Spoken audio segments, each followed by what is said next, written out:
तो हिमांशु, आज Lucknow connection world wide पे तुम्हारा स्वागत है। लखनऊ कनेक्शन वर्ल्ड वाइड से तुम जुड़े भी हुए हो काफी समय से, बिल्कुल शुरुआत से ही। और मैं अपने और मेंबर्स का तुमसे तारुफ करा देता हूँ, ऑल्दो तुम्हें तारुफ की कोई जरूरत नहीं है। तुमको लखनऊ के लोग बाखूबी जानते हैं, अच्छे से जानते हैं। पर मेरे हाथ में अभी तुम्हारी ये किताब है, जिसका मैं देख रहा था कि जिसका नाम है किस्सा किस्सा लखनऊआ। ये नाम मुझे बड़ा पसंद आया जब मैंने इसको सबसे पहली बार सुना।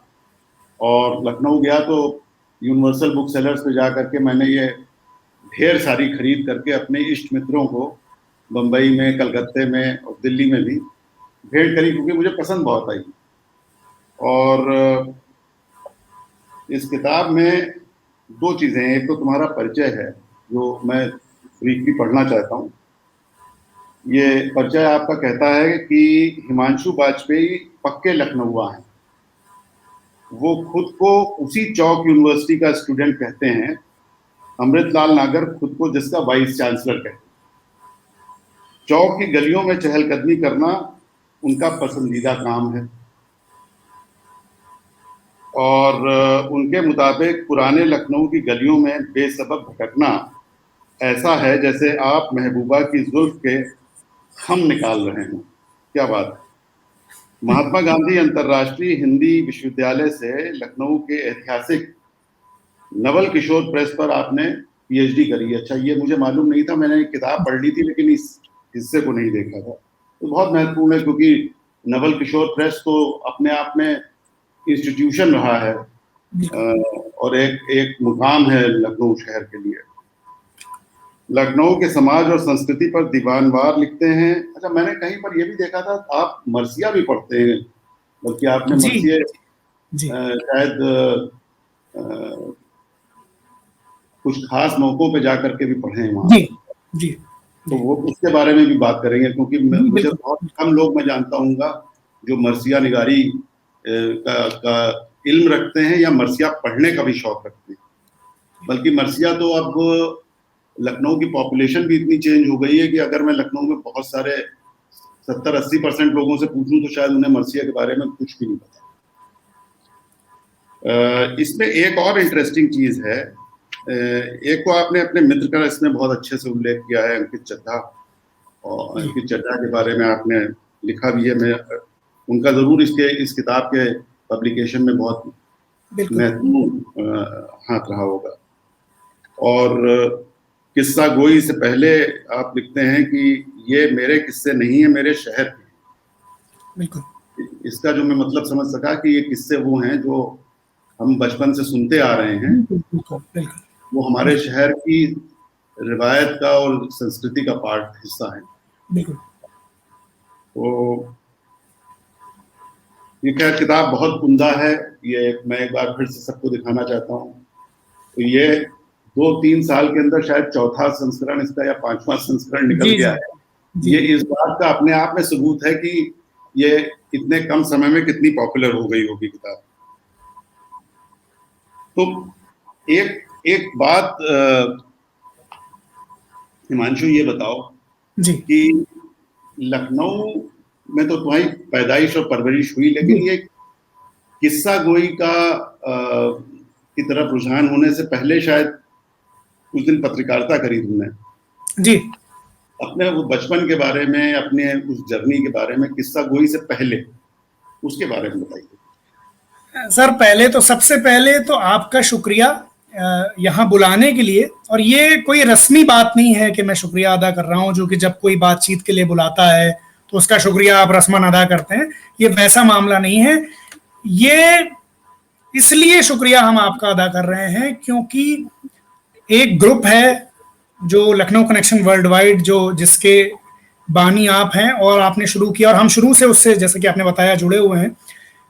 वो ग्रुप एक ऐसा ग्रुप है जिसमें लगता है कि हम अपनों के बीच हैं। यानी हम किसी ऐसे बुजुर्ग की गोद में हैं जो बहुत हमें प्यार करता है, किसी एक ऐसे छोटे भाई के साथ हैं जो हमसे बड़ी उम्मीदों से या हमें बड़ी हसरत से देखता है कि भाई ये हमारे बड़े हैं। तो इस तरह का कुछ एक घर जैसा मामला है। और सबसे बड़ी बात ये कि जो आपने उस ग्रुप का एक संविधान बना के रखा है, वो संविधान जो है वो ये बताता है कि वो ग्रुप, जैसे आमतौर पर हम फेसबुक ग्रुप या व्हाट्सएप ग्रुप को बड़ी गैर संजीदा चीज मान लेते हैं उन अर्थों में कि कुछ भी चल जाता है, कोई भी चीज लगा दो, कुछ भी लिख दो। वो जो संविधान है वो सबसे बुनियादी बात उसकी ये है कि वो उस मूल्यबोध से बिल्कुल अलाइंड है जो मूल्यबोध लखनऊ हमारे अंदर लाता है एज अ शहर, या लखनऊ जिन कदरों का रूह रवां है, जिन मूल्यों का उन्नायक है, जिन मूल्यों का परवरदा है, उन मूल्यों को वो संविधान ग्रुप का वो अपने साथ लेकर चलता है। और इसलिए आपसे बात करना, बहुत जगह इंटरव्यू हमारे लोग करते होंगे, लेकिन वो एक बात होती है ना कि किसी से बात करते हुए आप खुल जाते हैं या आप बहुत दिल से बात करते हैं। इसलिए शुक्रिया कि आप आपसे बात करना मेरे लिए बहुत वैसे अपने लोगों से बात करना है, तो शुक्रिया सबसे पहले। तो अब आपने जो सवाल पूछा बचपन का, तो बचपन मेरा बहुत ही आम लोअर मिडिल क्लास घर जैसा होता है। लखनऊ में राजा बाजार में पैदा हुए, राजा बाजार में घर है, और राजा बाजार आप जानते हैं कि पुराना मोहल्ला है, टिकैत राय साहब का आबाद किया हुआ, और एक मिली जुली आबादी है, एक रस्तोगियों की बड़ी आबादी है, उसके साथ ही एक हिस्से में मुस्लिम आबादी है, और उसके बीच में तमाम जो जिस तरह की मिली जुली आबादी लखनऊ में है उस तरह के सब लोगों के घर वहां मिलते हैं।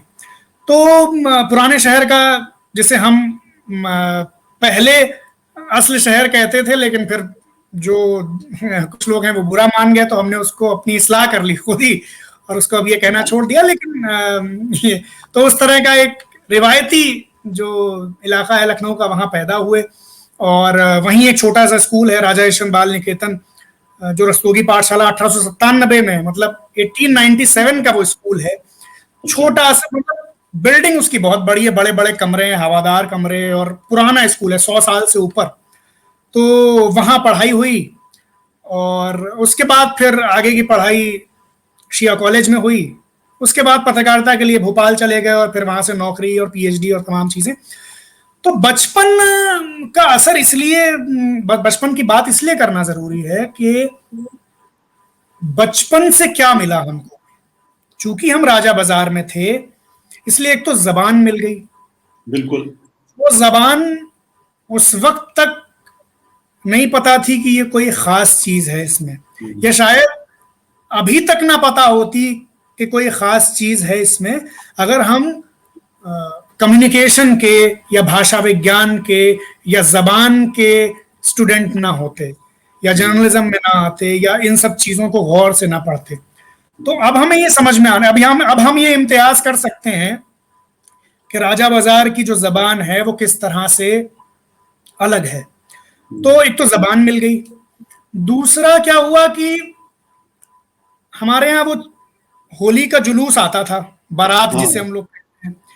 वो बारात, जो कि होली खेलने में राजा बाजार में पैदा हुए और होली नहीं खेली तो क्या, तो मतलब उस बारात में शामिल हो जाते थे, और वो उसमें तरह तरह के बाजे भी बज रहे हैं, और वो लोग भी डांस भी कर रहे हैं। तो ये समझ में आने, अच्छा फिर चूंकि ये भी देखा कि उसी बारात में हम नहीं हैं, सिर्फ उसी बारात में हमारे जो मुसलमान दोस्त हैं वो भी हैं। तो ये बहुत बचपन से समझ में आने लगा कि ये हमारा बिल्कुल पड़ोस का जो घर था, वो एक मतलब उनको हम लोग हमेशा आदरा बुआ ही कहते रहे, मुस्लिम थी वो, और बुआ ही कहते रहे। और अनवार चाचा, उनके भाई जो थे वो अनवार चाचा थे हमारे। तो इस तरह से बिल्कुल पड़ोस का घर।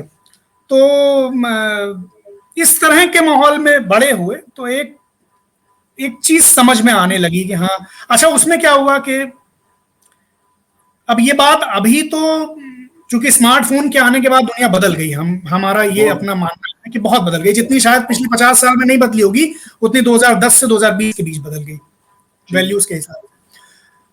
उस जमाने में क्या था कि अच्छी जबान बोलने वाला, या ऐसे लोग जो किस्से सुनाएं या मुहावरे बोलें, कहावतें बोलें, या शेर सुनाएं, ऐसे लोगों को बड़ा एक बड़ी बरतरी हासिल थी, यानी बड़ा एक उनका बड़ा रुतबा दर्जा था। दर्जा था।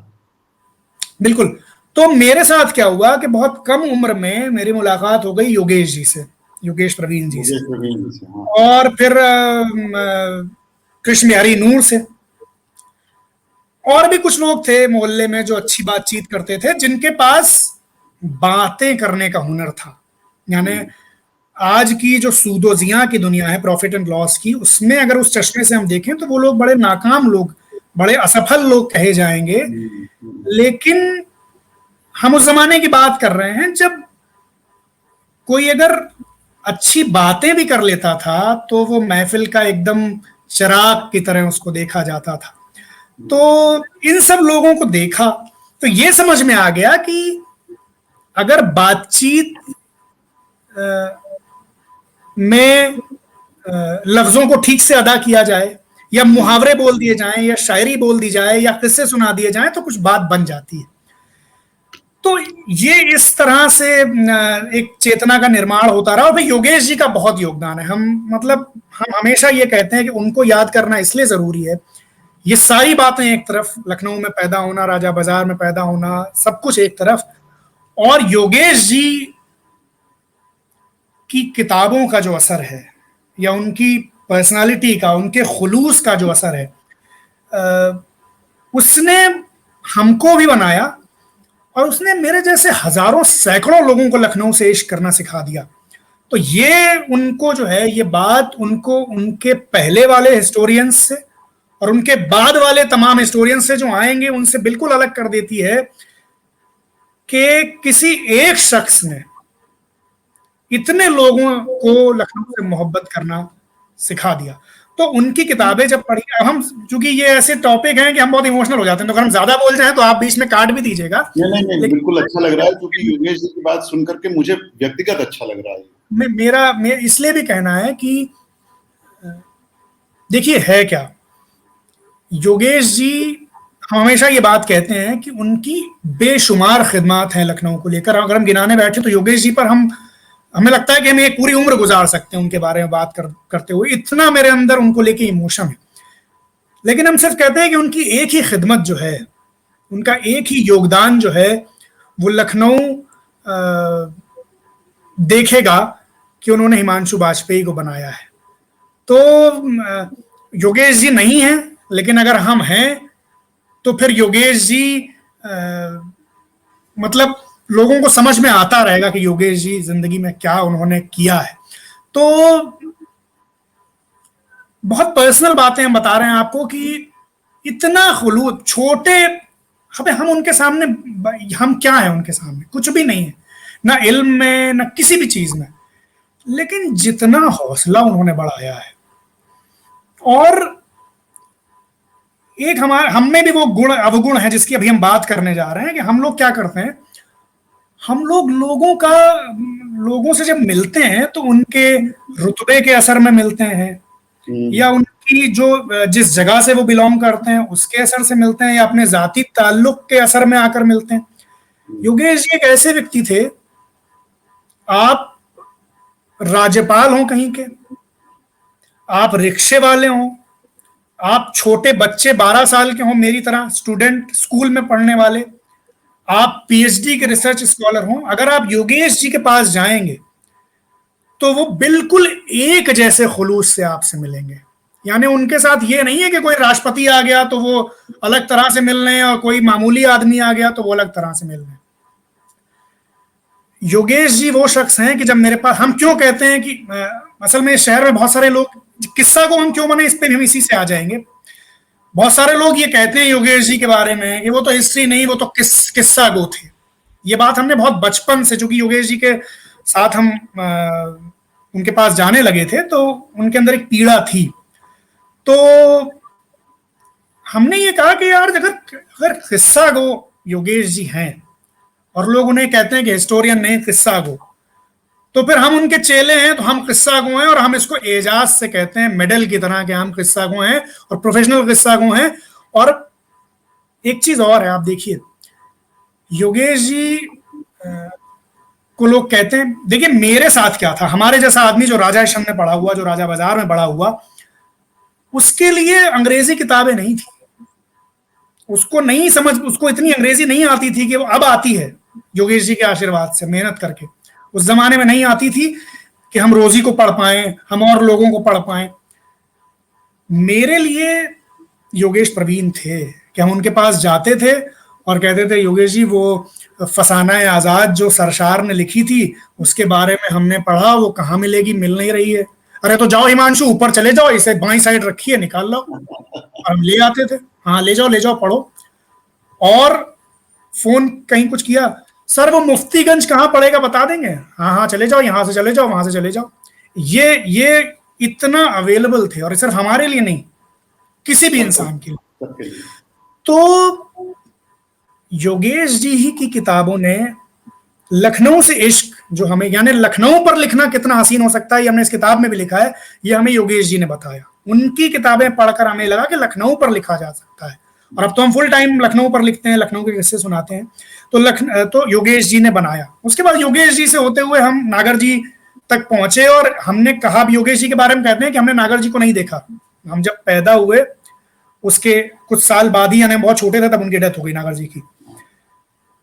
नागर जी से न मिल पाने का मेरा रंज जो है वो योगेश जी से मिलके कम हो जाता था कि हमने योगेश प्रवीण को देखा है।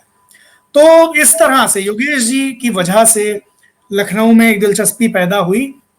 और जिसको भी ये भ्रम हो कि योगेश जी, ये हम ऑन द रिकॉर्ड बोल रहे हैं, कि जो ये मानता हो कि योगेश जी हिस्टोरियन नहीं थे, किस्सा गो थे, हम ये कहते हैं कि वो तासीर तो आप लाएं कि इतने एक शहर को, एक आलम को उनका सौदा था, कशिश थी उनकी, जो वो सुनाते थे। और ये जो असर है ना, ये खुलूस से पैदा होता है। और हिस्टोरियन कौन है, इस पे तो खैर बात बहुत लंबी हो जाएगी। नहीं, हिस्ट्री का जो लोगों को, इतिहास का, तारीख का जो स्कूल में पढ़ते वक्त मुलाकात होती है हिस्ट्री की किताबों से, वो इवेंट्स और डेट्स और नाम, तीन चीजें मुख्य रहती हैं जो वो एग्जाम के लिए प्रिपेयर करता है।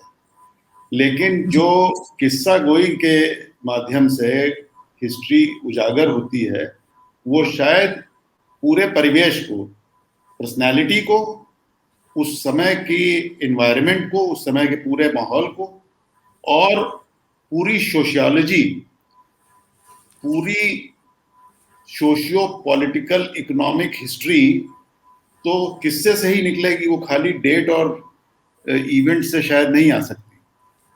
और एक तुमने बड़ी महत्वपूर्ण बात कही कि जो रिलेशनशिप्स, जो हमारे रिश्ते हैं शहर के, वो ट्रांजैक्शनल नहीं है, वो ट्रांजैक्शंस के बियॉन्ड हैं। और वो जो तुम कह रहे हो पुराने लखनऊ में, और लखनऊ के भी, पुराने लखनऊ में अलग अलग जो मोहल्ले हैं, वहाँ की पर्सनैलिटीज भी अलग अलग हैं। बिल्कुल। अगर आप राजा बाजार और उसके आसपास का इलाका देखें, वो शायद अमीनाबाद, गणेशगंज, आर्य समाज मंदिर, लाटूपुर से फर्क है। बिल्कुल। और वहीं आप आगे चले जाएं चौपटियां और चौक की गलियों के अंदर, तो वहां पर शायद भी पर्सनालिटी शहर की बदल जाती है। बिल्कुल। बोली भी बदल जाती है कुछ जगहों पे, क्योंकि शायद वहां के रहने वालों का मेकअप अलग है। जैसा तुमने कहा कि तुम्हारे घर के आसपास रस्तोगियों का एक बड़ा हिस्सा था, मुसलमानों का एक बड़ा हिस्सा रहा होगा, और बीच में बहुत सारे और जो हिंदुओं की सब कम्युनिटीज हैं, वो लोग रहे होंगे। लेकिन वो पूरा मिक्स शायद लखनऊ शहर के लिए और उसकी रूट्स के लिए वो एक होलिस्टिक रिप्रेजेंटेशन उन्हीं का है। जैसे मेरा घर खुर्शेद बाग में है जी, अब खुर्शेद बाग के बगल में खटकाना है। बिल्कुल। वहाँ का एक अपना एक वजूद है, अपना एक पूरा बातचीत करने का लहजा है। और चूंकि मैं पला बढ़ा वहीं पर हूँ, तो मेरे ऊपर शायद उसका असर बहुत आया होगा। और वो सड़क के ऊपर चलने की जो बात कर रहे थे थोड़ी देर पहले, वो रोड मास्टरी बड़ी जरूरी है। वो खाली लखनऊ में नहीं, किसी शहर में जाइए तो आत्मा नहीं छू सकते जब तक सड़क पे आप समय न बिता रहे हो। सही बात।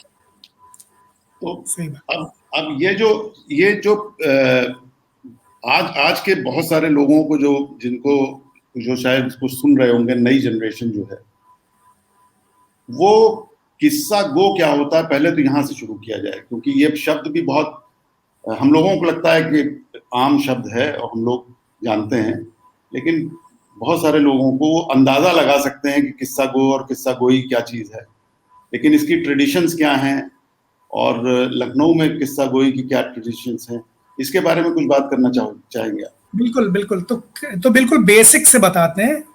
किस्सा यानी कि आप जानते हैं कोई छोटा वाकया या कोई छोटी कहानी, कोई घटना। गो यानी कि कहने वाला, सुनाने वाला। गोई यानी कि सुनाना, सुनाने की विधा। तो किस्सा गोई मतलब किस्से को सुनाना, और किस्सा गो मतलब वो जो किस्सा सुनाए। तो आम लफ्जों में कहें तो किस्सा गो यानी कि किस्सा सुनाने वाला। अब यूं तो लखनऊ वाले मशहूर किस्सा गो हैं, यानी लखनऊ की जो शोहरत है वो जिन चंद वजहों से है, जो बुनियादी वजह हैं, उनमें से एक ये भी है कि लखनऊ वाले बड़े किस्सा गो होते हैं, या बात से बात निकालते हैं, या हमारे यहाँ एक और लफ्ज था सुखन साज होते हैं, यानी बात से बात निकालते हैं, बात बनाने वाले होते हैं।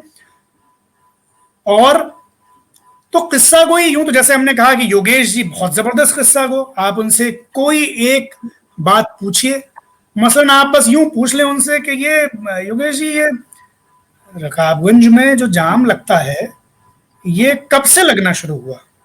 अब योगेश जी इस पे बताएंगे कि भी जाम का तो ऐसा है कि इंसान जब अपनी हदें भूल गया तो वो जाम पर आमादा हो गया। तो मतलब कुल मिला के एक किस्सा कोई शुरू हो जाएगी।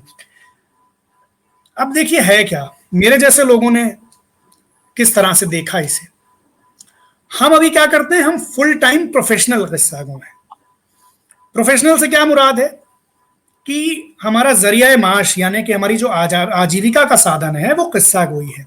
यानी कि कोई नौकरी करता है, कोई बिजनेस करता है, कोई टीचर होता है, कोई डॉक्टर होता है, हम किस्सा गो हैं, यानी हम किस्सा गोई करके पैसा कमाते हैं। तो बस इतनी सी बात है कि बहुत सारे हमारे बुजुर्ग जो हैं उसको जो बहुत अच्छे किस्सा गो थे वो बड़े खुलूस से किस्सा सुनाते थे, और उनके दौर तक उन्हें ये इल्म नहीं था कि कभी ये बाजार की जीनत भी बन जाएगी, ये जो उनकी जो सिफत है। हालांकि इसका एक दूसरा पहलू भी है। लखनऊ की ट्रेडिशन की आपने बात की, लखनऊ में एक दौर रह चुका था जब प्रोफेशनल किस्सा गोई होती थी, यानी जब बड़े बड़े जो फैमिलीज थी फ्यूडल सोसाइटी में, जो रऊसा थे और जो शुरफा जिन्हें हम कहते हैं, जो नवाबीन थे, वो अपने पर्सनल किस्सा गो रखते थे, क्योंकि तब एंटरटेनमेंट के साधन इतने नहीं थे, और तब किस्सा गो बहुत जबरदस्त होते थे। यानी लखनऊ में तो एक पूरी रिवायत है किस्सा गोयों की, यानी मोहम्मद हुसैन जा, अहमद हुसैन कमर, अंबा प्रसाद रसा, शेख तसद्दुक हुसैन, हकीम असगर अली, ये तमाम बड़े किस्सा गो हैं। और ये सब बाकायदा, इनमें से बाज तो ऐसे थे जो हाथी पर चलते थे, यानी इतना उनका जाहो जलाल था। और ये नवाब इनको अपने पर्सनल तौर पर रखते थे। यानी बहुत सारे ऐसे होते थे जिनको बेखाबी का मरज होता था, यानी नींद नहीं आती थी, तो आप उनको वो किस्सा सुनते थे, और फिर उसके बाद तो एक दौर रह चुका था वो। लेकिन उसके बाद फिर एक रईस लोग और नवाबीन जो हैं पेट्रोनाइज करते थे, तभी वो डेवलप हुआ होगा। बिल्कुल बिल्कुल। तो उसके बाद फिर जब ये फन जवाल पे आ गया, जब खत्म हो गया, तब फिर एक लंबा वक्फा है जब असल में समाज हमारा बदला, आज़ादी की जद्दोजहद रही, फिर आज़ाद हुआ, नए तरीके से देश बन रहा था, एक नेशन बिल्डिंग प्रोजेक्ट शुरू हो रहा था।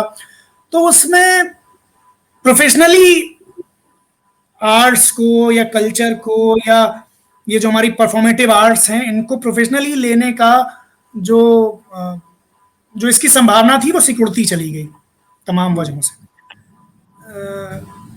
अभी हम इस पे भी बात करेंगे कि लॉकडाउन के दौरान उसमें क्या हुआ, लेकिन जो अंकित की बात है ना, अंकित जिन पर हमने ये किताब जिनको नजर की और जिनका जिक्र भी कर रहे थे, अंकित ने ये हौसला मेरे अंदर लाया कि फुल टाइम प्रोफेशनल किस्सा गोई की जा सकती है, इससे पैसे कमाए जा सकते हैं। और अंकित ने अपनी जिंदगी में, हालांकि अंकित बहुत कम वक्त, मतलब बहुत कम उम्र, 30 साल की उम्र में अंकित की डेथ हो गई और 2010 में उन्होंने प्रोफेशनल किस्सा गोई शुरू की। तो सिर्फ 8 सालों का उनका सफर है और उस 8 सालों में उन्होंने खुद ये साबित किया कि फुल टाइम किस्सा गोई करते हुए किस तरह कलंदराना शान के साथ जिंदगी गुजारी जा सकती है, पूरे रुतबे, पूरे रुआब, पूरे प्रताप के साथ जिंदगी गुजारी जा सकती है। और सिर्फ खुद ही नहीं ये किया, सैकड़ों लोगों को ये इंस्पायर किया कि हाँ ऐसा किया जा सकता है। यानी एक राह खुद बनाई और उसके बाद उस पर चलने वाले हमसफर या हमअसर भी साथ में लेकर आए। और उन्हीं में से एक हम उनके दोस्त हिमांशु बाजपेयी थे, जिन्हें ये फख्र है कि वो अंकित के साथ परफॉर्म करते थे। और लोगों ने तो अंकित को सिर्फ सामने से सुना है, सिर्फ शोज में सुना है, हमने अंकित को बराबर से बैठ के सबसे करीब से सुना है। और वो एक एक लाइन हजारों हजार बार रिहर्सल करते हुए और अलग अलग जगहों पर हिंदुस्तान से लेकर विदेश तक सुनी है। तो ये अंकित की वजह से हम प्रोफेशनल हो गए।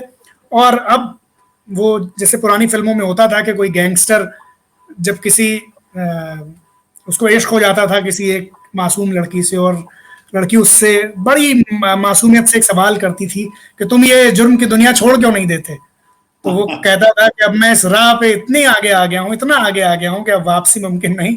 तो ऐसा लगता है कि तो घर से निकले हैं आंसुओं की तरह, वापसी का कोई सवाल, तो वैसा हो गया है। लेकिन हिमांशु ये बताओ कि किस्सा गोई चूंकि प्रोफेशनल की तरह से लिया जा सकता है, ये भी बहुत ज्यादा लोगों को नहीं पता होगा। और इसके लिए कि क्या कोई प्रिपरेशन करनी पड़ती है या इसकी कहीं कोई तालीम आवाज की और बोलने के ढंग की और कहाँ पंच देना है, ये कुछ स्टेज क्राफ्ट से मिलता जुलता इल्म वो है, कुछ सीखने की जरूरत है, या नेचुरल टैलेंट होगा तो उसी से ये दोनों का मिक्स होना चाहिए? देखिए, नेचुरल टैलेंट तो जरूरी है, मतलब वो तो एक ऐसी चीज है कि अगर वो हो तो आप उस पर मेहनत कर लें तो बहुत बड़ा बन जाता है। लेकिन पहले हम दूसरे हिस्से पर आते हैं कि आपने पूछा कि इसकी कोई तैयारी या प्रिपरेशन या जो एक तरीके से जो स्टेज की जो अदायगी है उस पर, तो बिल्कुल अगर आप प्रोफेशनली कर रहे हैं तो क्योंकि देखिए आप पैसा ले रहे हैं ना किसी से, और किसी की जेब से पैसा निकालना, वो अगर आप भले आदमी हैं तो आपके लिए मुश्किल होगा, है ना। तो और दूसरी बात, इसका दूसरा पहलू ये भी है कि अगर आप किसी से पैसा ले रहे हैं तो फिर आप की जिम्मेदारी है कि आप जो पैसा ले रहे हैं वो अगले इंसान को ये महसूस हो कि वो वर्थ इट है, उसको ये ना लगे कि यार पैसा ले लिया मजा नहीं आया। तो यानी बिल्कुल वैल्यू फॉर मनी हो। और इसलिए जब आप प्रोफेशनली करते हैं तो आपको तैयारी करनी पड़ती है, और तैयारी इसलिए भी जरूरी है कि आप जिस फन को कर रहे हैं वो अपनी खूबसूरती में कैसा लगता है, ये आप तभी करके दिखा पाएंगे जब आप तैयारी करेंगे। देखिए मैं तो इसमें बहुत अच्छा उदाहरण नहीं हूं क्योंकि मैं बहुत अच्छा परफॉर्मर नहीं हूं, अभी तक नहीं हो पाया। लेकिन जिस शख्स की हम बात कर रहे हैं, अंकित चड्ढा, अंकित मतलब वो ऐसा परफॉर्मर था। अंकित के वीडियोस यूट्यूब पे बहुत सारे हैं, आप देखिए, लगता था कि वो इंसान दास्तान गोई के लिए, किस्सा गोई के लिए बना है। और मन्ना डे साहब, रफ़ी साहब के बारे में एक बात कहते थे कि रफ़ी साहब जब गाते थे तो हम सबको लगता था कि कोई खुदाई एक नूर है जो उनके अंदर है। वो हमें अंकित को देख के लगता है कि ये कुछ बात, कोई जादू है जो हम में से किसी के हिस्से में नहीं आया, जो अंकित के हिस्से में आया। तो बहरहाल तैयारी बहुत जरूरी है, क्योंकि हमारे एक कहावत भी है कि कोई सिपाही मश्क में जितना पसीना बहा लेता है, उसे मैदान जंग में खून उतना कम बहाना पड़ता है। क्या बात, बिल्कुल सही। तो चूंकि प्रोफेशनल, अच्छा एक चीज और है, सिर्फ ये अदायगी ये नहीं सीखनी पड़ती है, आपको तमाम और चीजें भी सीखनी पड़ती हैं। यानी प्रोफेशनल होना, हमारी हिंदी मानस में क्या हुआ है कि प्रोफेशनल होना खराब नेगेटिव कॉनोटेशन हुए हैं, क्योंकि हम रिवायती समाज से आते हैं ना, हमारी कदरें अलग तरीके की हैं, तो हमें बड़ा प्रोफेशनल हो रहा है।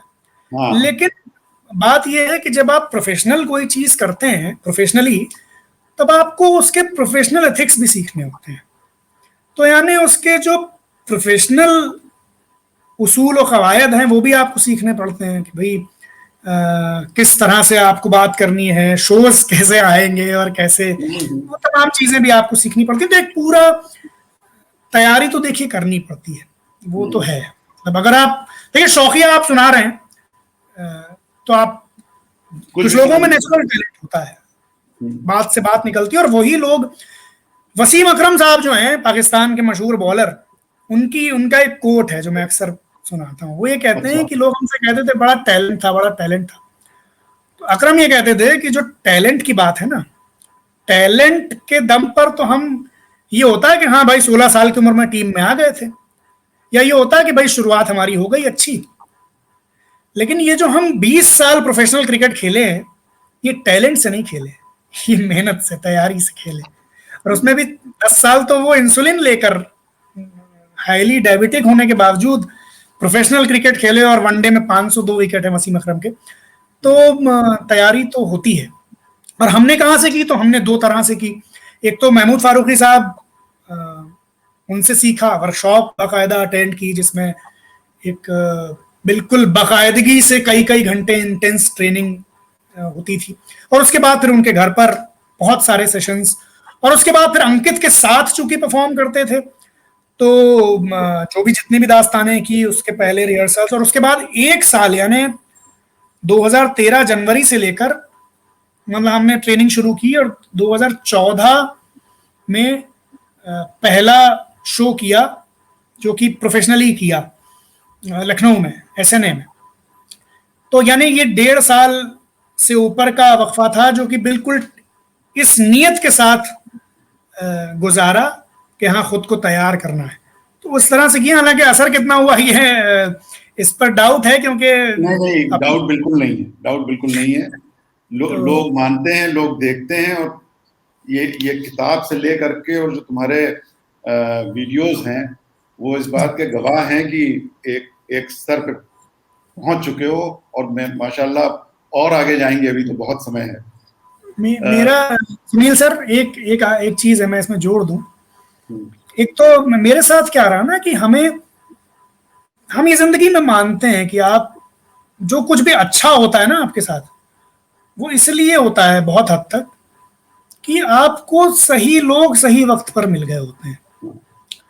तो मेरे साथ अच्छा ये रही कि हमें मेरे बड़ों ने बहुत बहुत सहेज के रखा। यानी कि योगेश जी की तो बात आई, उस पर तो उन पे तो बहुत बात की हमने। शहर में बहुत लोग हैं, मतलब हम, रोशन तकी साहब हैं, अभी तो योगेश जी नहीं है, तो हम ये मानते हैं कि रोशन तकी,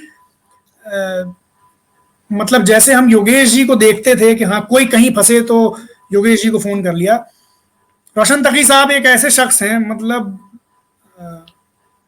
को ये जितने लोग सुन रहे हैं, ये हम इनसे भी कहना चाहते हैं कि वो चूंकि उनमें उस तरह की आदत नहीं है कि वो खुद को बहुत ज्यादा जाहिर करें या बहुत ज्यादा खुदनुमाई में रहें, बहुत विनम्र व्यक्ति हैं, लेकिन वो ऐसे व्यक्ति हैं कि इतने जुनूनी इंसान लखनऊ की हिस्ट्री को लेकर और लखनऊ शहर को लेकर बहुत कम है, और मददगार, मतलब बिल्कुल बिल्कुल बहुत कंजर्वेशन को लेकर और बहुत मददगार। मतलब हमने आपसे क्या कहा कि इल्म पर एक वर्चस्व लोग इल्म पर भी मानने लगते हैं।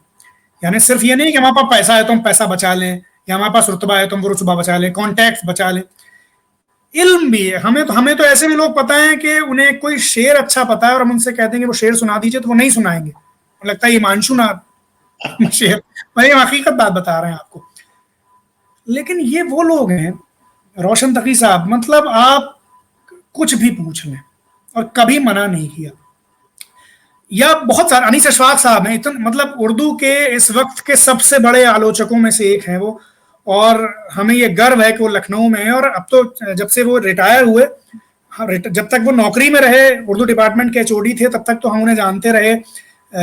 आलोचक के तौर पे, विद्वान के तौर पे। लेकिन अच्छी बात यह हुई कि जब से वो रिटायर हुए, उन्होंने एक के बाद एक 3 नॉवेल लिखे उर्दू में, और सब के सब लखनऊ पर बेस्ड हैं।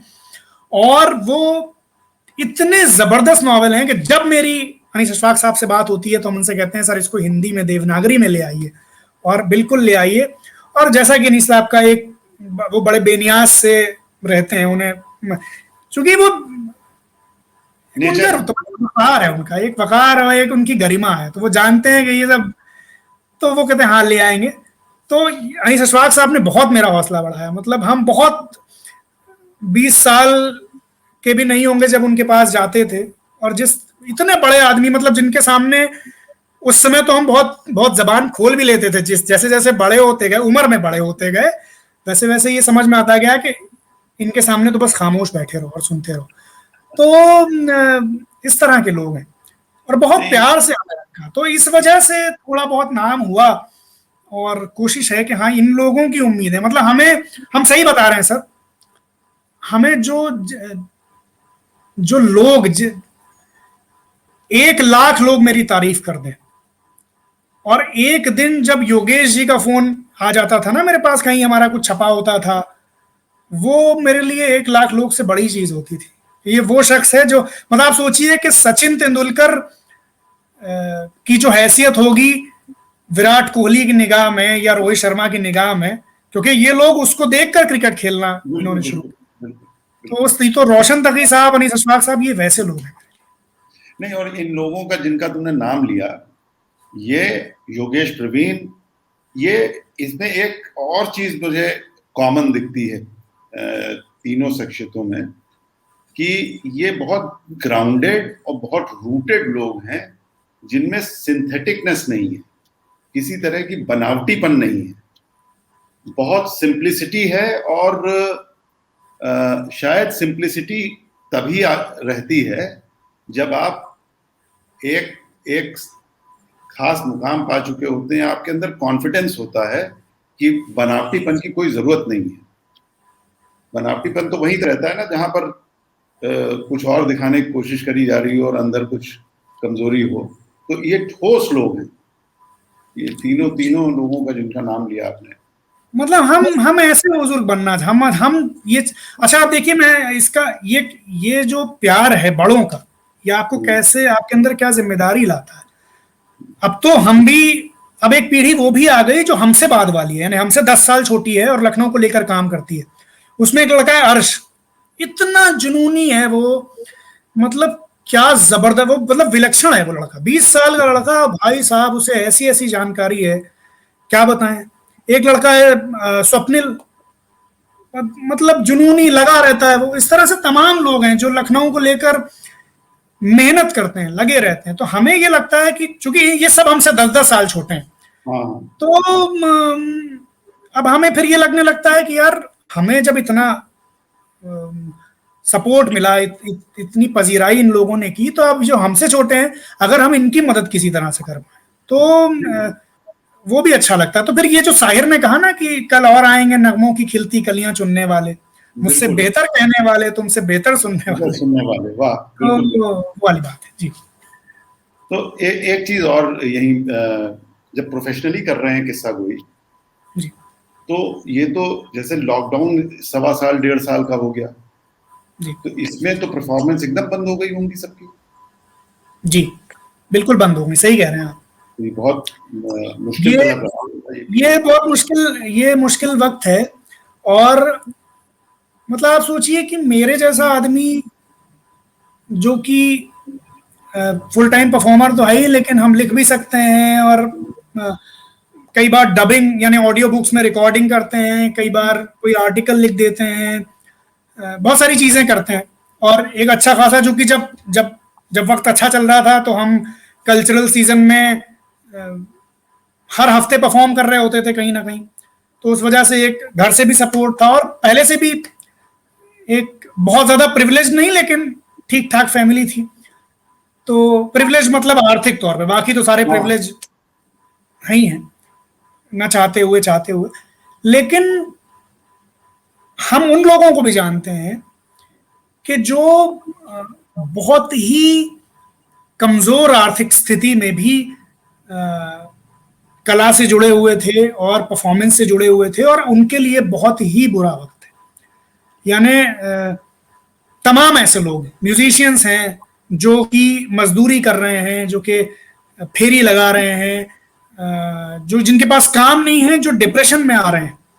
तो ये वक्त तो मुश्किल है, मेरे लिए पर्सनली भी बहुत मुश्किल है, क्योंकि मेरे जैसा आदमी जो कि जिसको आदत थी एक तरह से स्टेज पर एक तरह के माहौल की, एक तरह की आवाजों की, घर में बैठा हुआ है। फिर ये भी लगता है ना सर कि परफॉर्मेंस के जो साल हैं वो लिमिटेड साल है ना, और उसमें क्या है कि हमने इतने कुछ सालों में एक मेहनत करके एक मोमेंटम, एक गति बनाई थी अपनी, है ना। जब क्रिटिकल रिकॉग्निशन भी मिल रही थी, जब शोहरत भी मिल रही थी, जब पैसा भी मनचाहा आ रहा था, है ना, जब आंखों में सपने भी आ रहे थे। अब क्या हुआ कि एकदम से ही आ गया। तो वो आर्थिक नुकसान तो एक पहलू है, वो तो एक चीज है, लेकिन वो जो एक तरीके से आपकी पूरी प्लानिंग और पूरी जो एक गति है वो जब यकबयक रुकती है तो उसका असर आपके मानस पर बहुत होता है। फिर आपका मनोबल भी कई बार नहीं, क्योंकि आप परफॉर्म इतने दिन से कर नहीं रहे हैं, तो ये सवाल भी आता है कि भाई क्या जब हम वापस परफॉर्मेंस करने जाएंगे। देखिए पब्लिक है ना, हम आपको एग्जांपल बताते हैं। 2006 में सचिन तेंदुलकर को वानखेड़े स्टेडियम पर हूट कर दिया गया। 2006 में सचिन गॉड ऑफ क्रिकेट हो चुके थे। अब सौरव गांगुली को जब बाहर किया गया, जब चैपल से उनका विवाद हुआ, तो वो टाटा डोकोमो के ऐड में आते थे कि अपने दादा को भूले तो नहीं। और कुमार सानू जब बहुत जमाने बाद जब दम लगा के हईशा में गाना रिकॉर्ड कर रहे थे, जो कि उन्हीं की म्यूजिक को एक तरीके से ट्रिब्यूट था, तो उनको भी ये अविश्वास आया कि क्या मैं गा पाऊंगा। ये बिल्कुल सच्चा किस्सा मैं आपको बता रहा हूं। तो ये अविश्वास भी, अब ये लोग तो इतने बड़े लोग हैं, मतलब इनका क्या मतलब, हम तो इनके सामने मतलब कुछ भी नहीं है किसी भी तरह से। जितने बड़े परफॉर्मर, जितने बड़े आर्टिस्ट, महान लोग हैं, तो जब इनके अंदर अविश्वास आ जाता है अपनी आर्ट को लेकर, जो कि समय जा रहा है और आप घर में बैठे हैं, तो मेरे जैसा आदमी जो पहले ही से लो कॉन्फिडेंस है, उसके सामने किस तरह की नेगेटिव थॉट्स आई होंगी। लेकिन फिर ठीक है, यहीं पे जो है समय अच्छा भी आएगा और ये निकल जाएगा, निकल गया ही समझ लो। और एक चीज मुझे बात करते करते और लगी कि अपने यहाँ बहुत सारी एक लोगों का माइंडसेट भी है कि दास्तान गोई प्रोफेशनली जल्दी जल्दी समझ में आता है। लोगों को लगता होगा कि अरे तो कहानी सुना रहे हैं तो घर आ जाओ, थोड़ी कहानी सुनाओ। जो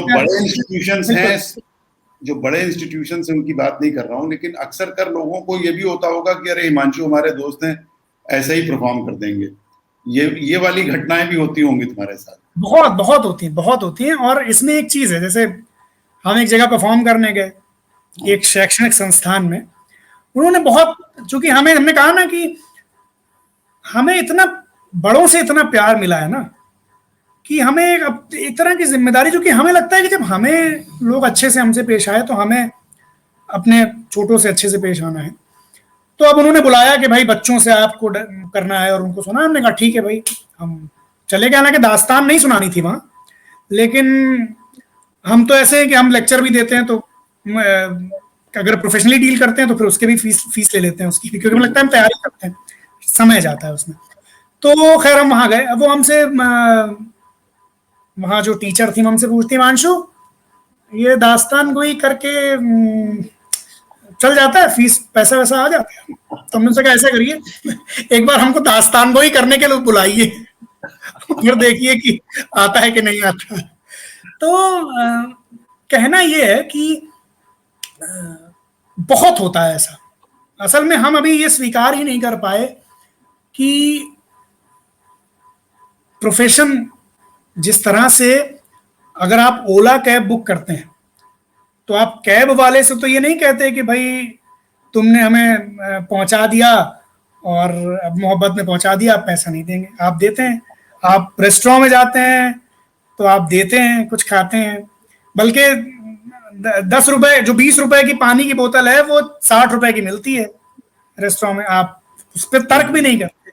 ना, तो फिर आपको ये समझना चाहिए ना कि जो व्यक्ति आपको सुना रहा है एक कहानी, जो जो कि जैसे काकोरी कांड पर हम एक दास्तान सुनाते हैं, उसके लिए हमने 2.5 साल मेहनत की है उस एक दास्तान के लिए, और कितनी किताबें पढ़ी और कितने लोगों से मिले हैं, मतलब वो एक अलग ही लेवल का काम था।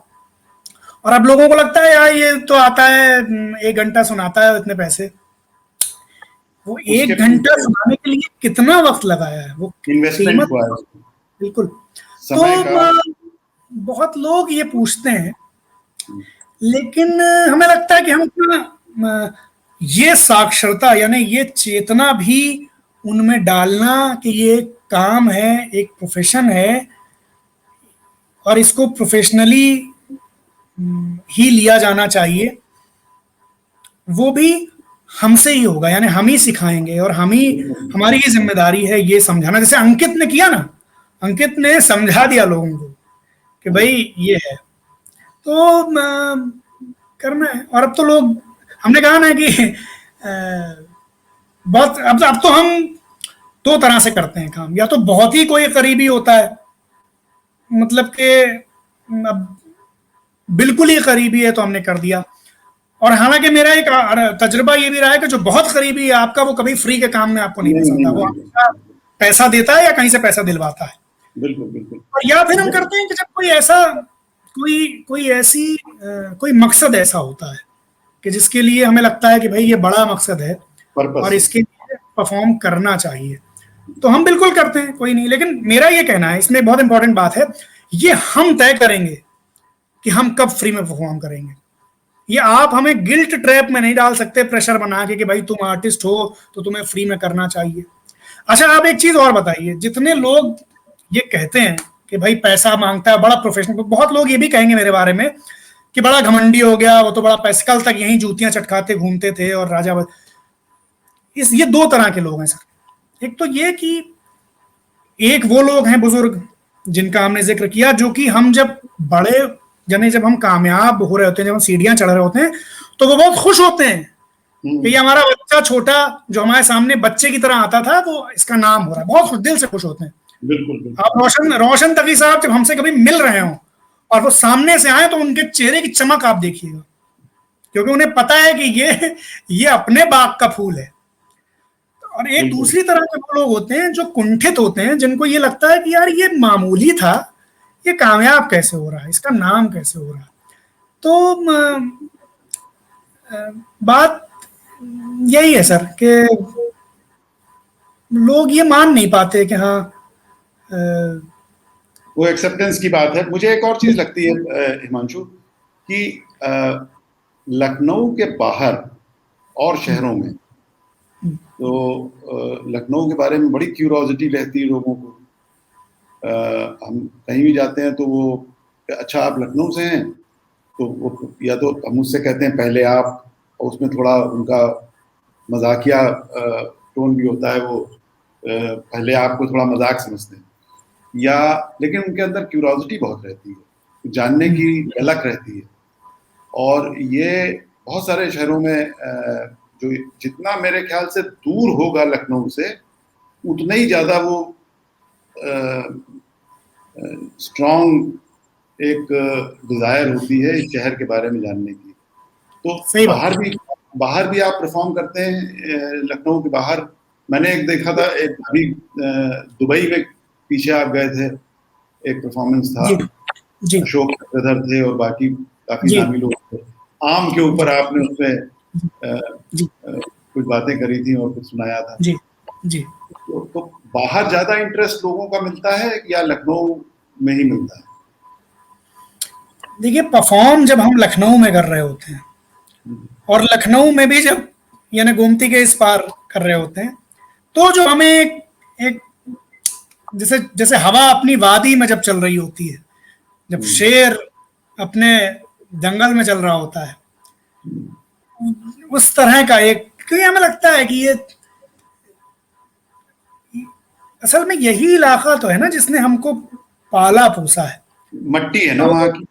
बिल्कुल, तो हमें लगता है कि एक कॉन्फिडेंस आ जाता है। ऐसा नहीं है, मतलब हो सकता है कोई मेरे घर के बाहर हमको दो तमाचे मार के चला जाए, हम कुछ ना कर पाए, पूरा माफिया थोड़ी है, मतलब ऐसा नहीं है मामला। लेकिन यही तो एक कनेक्ट जो है ना, कि हमको पता है पुराना लखनऊ है, तो यानी हम क्योंकि हम उसी मिट्टी से बने हैं ना जिससे वो बने हैं, तो हाँ, एक सिलसिला है, तो वो मजा तो देखिए वहीं आता है जो वो शायद इसलिए भी आता होगा हिमांशु, क्योंकि जो ऑडियंस का फीडबैक है वो ज्यादा फोर्स से आएगा, क्योंकि वो तुम्हारी पूरी बात समझ रहे हैं। जहां पर लखनऊ से एक तो लैंग्वेज का कहीं बैरियर आएगा, क्योंकि जो आप बोल रहे हैं वो पूरा समझ भी पा रहे हैं कुछ और जगहों पे। Okay sir. और एक वजह ये भी है, पुराने लखनऊ में जब हम परफॉर्म कर रहे होते हैं, तो अगर ऑडियंस का रिएक्शन नहीं भी आ रहा है, यानी हम ऑडियंस जो हम कह रहे हैं उसको समझ रही हो या ना समझ रही हो, हम उस ऑडियंस को समझते हैं, हाँ तो बिल्कुल। हम उससे कई बार वो लिबर्टी भी ले लेते हैं जो हम और जगह लेने में हम घबराते हैं। हाँ यानी हमको पता है कि इस ऑडियंस को कैसे कंट्रोल में रखना है, कैसे हाँ किस बात पे ये उछल पड़े, आप जानते हैं ना बेसिकली। वो किसी का शेर है कि शरीके जुर्म ना होते तो मुखबिरी करते, हमें खबर है लुटेरे के हर ठिकाने की। तो वो ऑडियंस को समझने से जो आप खेल पाते हैं ऑडियंस के साथ, वो होता है। और बाहर का ये मामला है सर, बाहर परफॉर्म करना क्या होता है, जैसे हमने तुर्की में परफॉर्म किया, जहाँ पर इस्तांबुल में, जहाँ पर हिंदुस्तानी बहुत कम है और हिंदी उर्दू बहुत कम। समझने वाले बहुत कम है, वहाँ बहुत कम लोग थे, यानी पाकिस्तानी हिंदुस्तानी सब मिलाकर भी एक छोटी ऑडियंस थी। लेकिन जब वहां हम परफॉर्म कर रहे थे और वहां हम उन लोगों को, वो लोग तो सर सिर्फ हिंदी इतनी देर तक सुनते हुए, सिर्फ उर्दू सुनते हुए उनको एक तरह का हाई मिल रहा था और वो एक तरह के सुरूर में आ रहे थे। तो ये हमें इस बात को भी बताता है कि कनेक्शन क्या होता है अपनी मिट्टी से, यानी वो एक रियल चीज है। ये बात हम लखनऊ में बैठकर जब करते हैं लखनऊ के लिए, तो लोगों को लगता है लखनऊ में ही है, लखनऊ लखनऊ कर रहा है। लेकिन जब हम बाहर होकर आते हैं और वहां इस तरह का मामला जब मिलता है, तो हमें लगता है कि भाई सही बात है, ये कोई रियल चीज है कि लोग इतना जुड़े हुए हैं और इतना से सुनते हैं। और एक दूसरी तरह का कॉन्फिडेंस आता है, जो कि हैं तो सर राजा बाजार की गलियों के ना हिंदी मीडियम लड़के, तो बहुत जमाने तक तो लो कॉन्फिडेंस रहे हैं ना, बहुत। क्योंकि हम क्या था कि कॉम्पिटिशन्स जीतते थे और ये स्कूलों में, बड़े बड़े स्कूलों में जाते थे उस जमाने में, और यहाँ जो लड़का थर्ड आया है या जो फेल भी हो गया है कंपटीशन में, उसका कॉन्फिडेंस हम जो फर्स्ट आते थे हमसे बहुत ऊपर होता था। तो लो कॉन्फिडेंस बच्चे थे, तो वो लो कॉन्फिडेंस इतना ज्यादा अंदर तक इंजेक्ट किया सोसाइटी ने या प्रेशर ने, कि जब बाहर जाते हैं तो एक उस वो जो लो कॉन्फिडेंस है उसको उसको एक उस पर एक प्रहार होता है। तो उस तरह से वो बहुत लिबरेटिंग एक्सपीरियंस है। एहसास है कि भाई क्योंकि अगर हम नौकरी कर रहे होते तो हम कहाँ ना, मतलब जितने देश हमने घूमे, सिंगापुर हो, दुबई हो, टर्की हो, ये कहाँ घूम, ये हार्वर्ड में बुलाया गया हमको सुनाने के लिए, आने के बाद में जानी वो फंक्शन ऑनलाइन हुआ फिर, चूंकि कोरोना उस वक्त, ये भी एक नुकसान कोरोना ने किया कि, लेकिन ये सब कहाँ होता, ये सब इसी से हुआ। और राष्ट्रपति ने भी सम्मानित किया। बिल्कुल बिल्कुल, राष्ट्रपति जी ने बाकायदा सुना और उन्होंने हमसे कहा कि आप यहाँ तशरीफ लाए, हमको बड़ा लुत्फ आया, और हमसे बोले लखनऊ में ऐसे ही बोलते हैं ना तो फिर बुलाएंगे आपको। तो ये, और राष्ट्रपति जी ने सम्मानित किया किस्सा गोई के लिए ही। तो ये उस लो कॉन्फिडेंस बच्चे के लिए बहुत ही कॉन्फिडेंस देने वाला है। तो उस तरह से बाहर सुनाना पर्सनली अच्छा लगता है इस वजह से। ये नहीं कि बाहर जो कि विदेश है और चका मजा दे। हमने किसी परफॉर्मेंस में कहा है कि मेरा बस चले तो हम एक भी परफॉर्मेंस एक भी परफॉर्मेंस जो है वो गोमती के पार ना करें, हम इसी यहीं पर करते रहें, और यहीं यहीं सुनाते हुए, इसी चौक में, राजा बाजार में, नखास में, मवैया में, रथखाने में, रस्सी बटान में, मौलवीगंज में सुनाते हुए जिंदगी गुजारते हैं। हम इतने संतुष्ट आदमी हैं, इतनी आसूदगी है अंदर से। क्योंकि हिमांशु, बाहर जरूर जाना चाहिए, क्योंकि बाहर जो लोग रह रहे हैं ना, लखनऊ वाले रह रहे हैं, हिंदुस्तान के बहुत सारे लोग रह रहे हैं, और हमारी और भाषा बोलने वाले इंडियन सब कॉन्टिनेंट के लोग भी बाहर रह रहे हैं। उनको बड़ा जज्बा रहता है। जैसे ये जो ग्रुप है जिसपे हम और आप बात कर रहे हैं अभी जी, ये लखनऊ कनेक्शन वर्ल्ड वाइड की एक बड़ी पॉपुलेशन हमारे मेंबर्स की तो लखनऊ में ही है, लेकिन जो लखनऊ के बाहर हिंदुस्तान में है और जो हिंदुस्तान के बाहर लखनऊ वाले हैं, उनको बड़ी एक खालीपन सा लगता है, क्योंकि बहुत ऐसा तो है नहीं कि वो रोज आ सकते हो लखनऊ। मैं तो ज्यादा दूरी पे नहीं हूं, तो मैं 2 महीने में एक बार आ जाता हूँ, थोड़ी सांस वांस लेकर के वापस चला जाता हूँ, ठीक रहता हूँ। लेकिन उन लोगों को बड़ा खालीपन महसूस होता है। और सबसे बड़ी दिक्कत आती है कान की। जो कर्ण सुख है लखनऊ का, जिसकी आदत पड़ी हुई है बचपन से, उसके ऊपर जब प्रहार होता है लगातार, तो वो जो डिजायर है अपनी रूट्स की, अपनी भाषा की, अपनी शैली की, अपनी जुबान की, वो बहुत खिंचाव है। और अगर जैसे बाहर जाते हो तो उन लोगों को बड़ी खुशी, तुम्हें अंदाजा नहीं है कितनी खुशी उनको मिलती होगी। बहुत। और बहुत मतलब ऐसे एक्सपीरियंस हुए ना बाहर कि मतलब मजा, मतलब हम वहां थे इस्तांबुल में, तो दिवाली के वक्त हम गए थे वहां, तो दिवाली हमने एक लखनऊ के ही परिवार के साथ मनाई। और बल्कि एक हमारी दोस्त थी, हिंदुस्तानी थी, जो हमें इस्तांबुल दिखा रही थी, तो वो कहती थी यार तुम जिस जगह भी जाते हो, तुम कहते हो ये तो अमीनाबाद, ऐसे कि वो जो वहाँ स्पाइस मार्केट है, मैंने कहा अमीनाबाद लग रहा है, तो कहते यार हर चीज का तुम्हारे लिए, हर चीज की मुशाबिहत जो है वो लखनऊ ही है, मतलब। हाँ, जो इस्तांबुल की मार्केट है, ओल्ड बाजार जी, वो गड़बड़ झाला टाइप की लगती है। जी जी, तो यही हमने उनसे कहा था। तो वो आज तक चिढ़ाती है कि यार तुम तो कहीं भी चले जाओ, तुम तो ये तो लखनऊ का ये है, ये तो लखनऊ का वो है। क्योंकि काफी आर्किटेक्चर भी मिलता जुलता है, जो नीले नीले गुंबद उनकी बड़ी मस्जिद की, उसका भी कहीं पर अपने यहाँ रिफ्लेक्शन तो है ही है। बिल्कुल।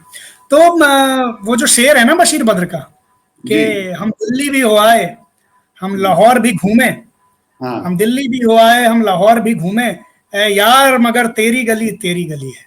क्या बात, बिल्कुल। अच्छा, बाहर का ये मामला है सर कि बहुत सारे लोग ऐसे हैं जिन्होंने इतने इतने प्रेम से वो मिले हैं। मतलब जब हम पहली बार, हमने कहा ना कि मेरी बहुत, अब हमको दूसरी तरह से लोग देखते हैं, बहुत जिंदगी बहुत लो कॉन्फिडेंस गुजरी है।